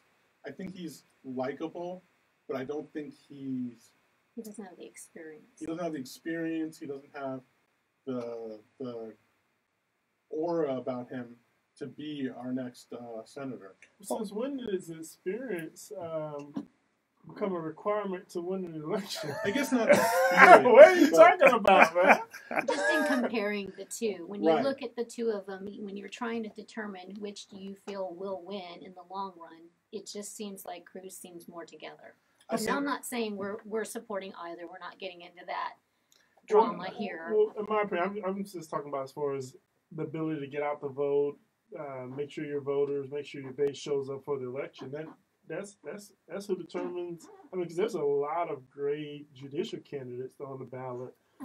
Phenomenal. Sherry Dean, John Schmoody. Alicia York, yes. Millard. Yes. Prime. It's Prine. Judge Prine is on there. Charlie. Right, but it's not. Hi, Judge Prine. He's probably watching. If you're listening, hi, he Judge probably Prine. is. He probably is. Just kidding. Just kidding. Oh. Yes, there are a lot of. But it's people not on there. based on that. It's based on who gets the people out to vote. I mean, Right. all of those judges are in jeopardy of losing their jobs Absolutely. if the Republican base doesn't get out there and kick And- butt, or if the Democrats are some way super motivated to come out to vote. Well, I see some of the judges that are really trying. They're going a little bit further than normal because I think they really do feel that they need to just advocate for themselves. And I think they're right. Just me sitting on the sidelines here. I see that I've never seen so many signs. I've never seen so much support for a Democrat running for U.S. Senate. I'm not saying he's going to win because he's not. He doesn't have the ability to get Republicans to support him, and unfortunately, Texas is at least 2/3. I'll be generous and say 60% Republican. And I'm not saying the Republicans like Ted Cruz, because a lot of them don't. Shockingly, a very large amount of them don't. I'm sorry, folks, they don't. I have county commissioners in Harris County telling me what a SOB he is. And these are people in his own county. I'm not going to name names. Not this You're not time. safe on this show. I'm not going to name names, but if you know me, you can deduct it pretty quick. But I have. Only 4 of them. I know there's only 4 of them. But anyway, my point is this: is that for Beto to win, and I think he had more of a shot prior to the debate. But for him to win, he has to have crossover appeal. And all he did is he showed he was a liberal Democrat. Correct. Moderates wanted to vote for him. They still don't like Ted Cruz. I don't know whether they're going to vote or not. Independents, they don't particularly like Ted Cruz, but they're afraid of Beto because he's a socialist. And maybe he's not per se a socialist, but he's very, very liberal. And that can't be denied. So that's it. I think the race truly is Beto's to lose, and he's losing it. And you think if he was in the middle, he'd have a greater shot at that point? I absolutely think he could win. He'd win. I think if he just told Republicans, "Hey guys, look, I'm Christian. I know I don't like abortion. I don't really support abortion, but I think you should have something. You should work there, or at least say, look, I'm just a senator. I'm not going to touch those rights. What I'm first as a Texan, I care about helping people. And I care about keeping us secure. If he didn't have to say, I support building a wall. He just had to say, I understand that something needs to be out there to secure our borders, to take care of us as Texans. And he was right about not having a wall, dividing your property. That happens along the border. You have the government actually build a wall and separate your property, where he's right on that. He is. You shouldn't have government going there and putting a big wall in the middle of your property. Correct. Taking away your real estate. Probably pay your rent. If they would, I wouldn't mind the wall. Right. Chip in. So he's not off on that. I do support a wall being built. I just don't think you should destroy people's property building the wall.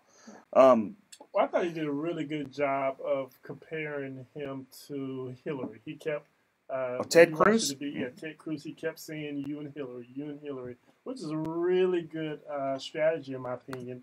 And he also started talking about him not being lockstep with Texas. That's not what he tried to almost make him the outsider, which I thought he did a really good job. But what Ted also did a good job is acting like a jerk, and that's what he's really good at. And I don't mean to be anything, but whenever you had Beto at the very end try to be nice, and Ted kind of being a little sarcastic, it didn't help him. There's a reason why this race is as close as it is. There has to be a reason why, and I don't buy into a bunch of liberals pouring money into it, because that happens all the time. The reason it's so close is because Ted Cruz is not likable. Correct. And the reason he's not likable is how he treats people. And this is what I tell all the politicians I meet, all the great judges that we named before.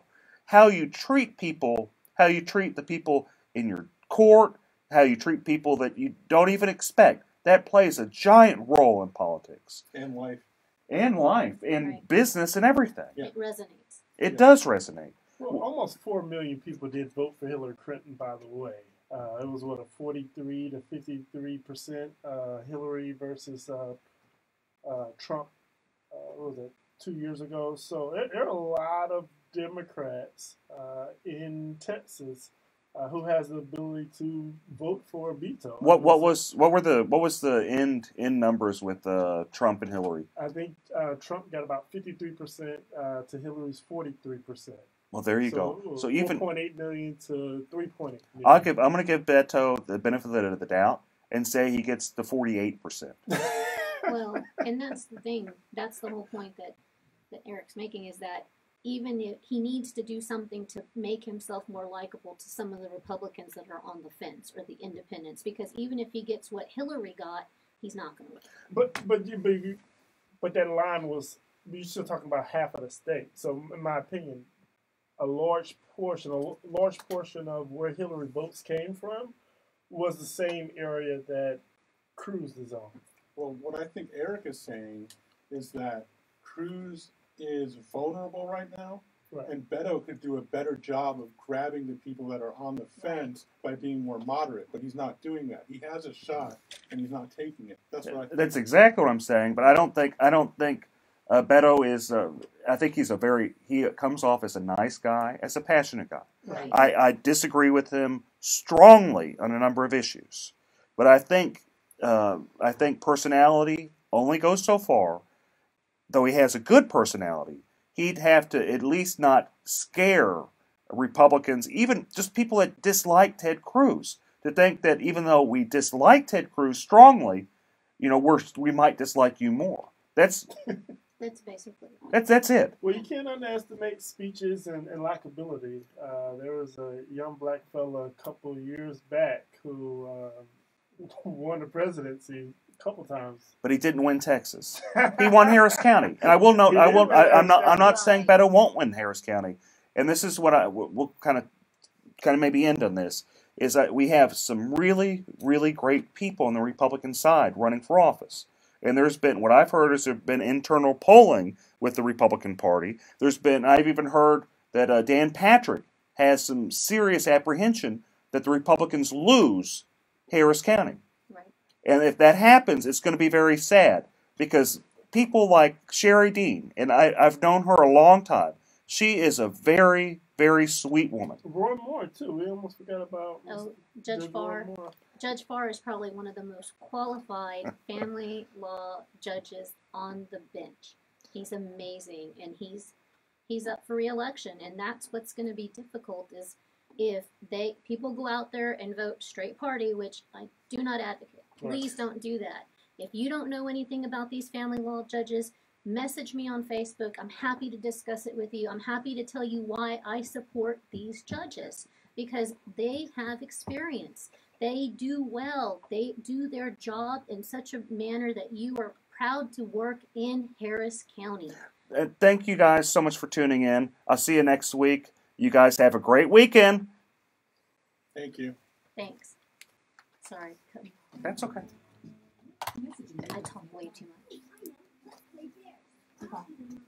Everyone, thanks for tuning in. Hope to hear from you soon. Hope to hear your comments. Thank you. Bye. Thanks a lot, everybody. We appreciate you watching.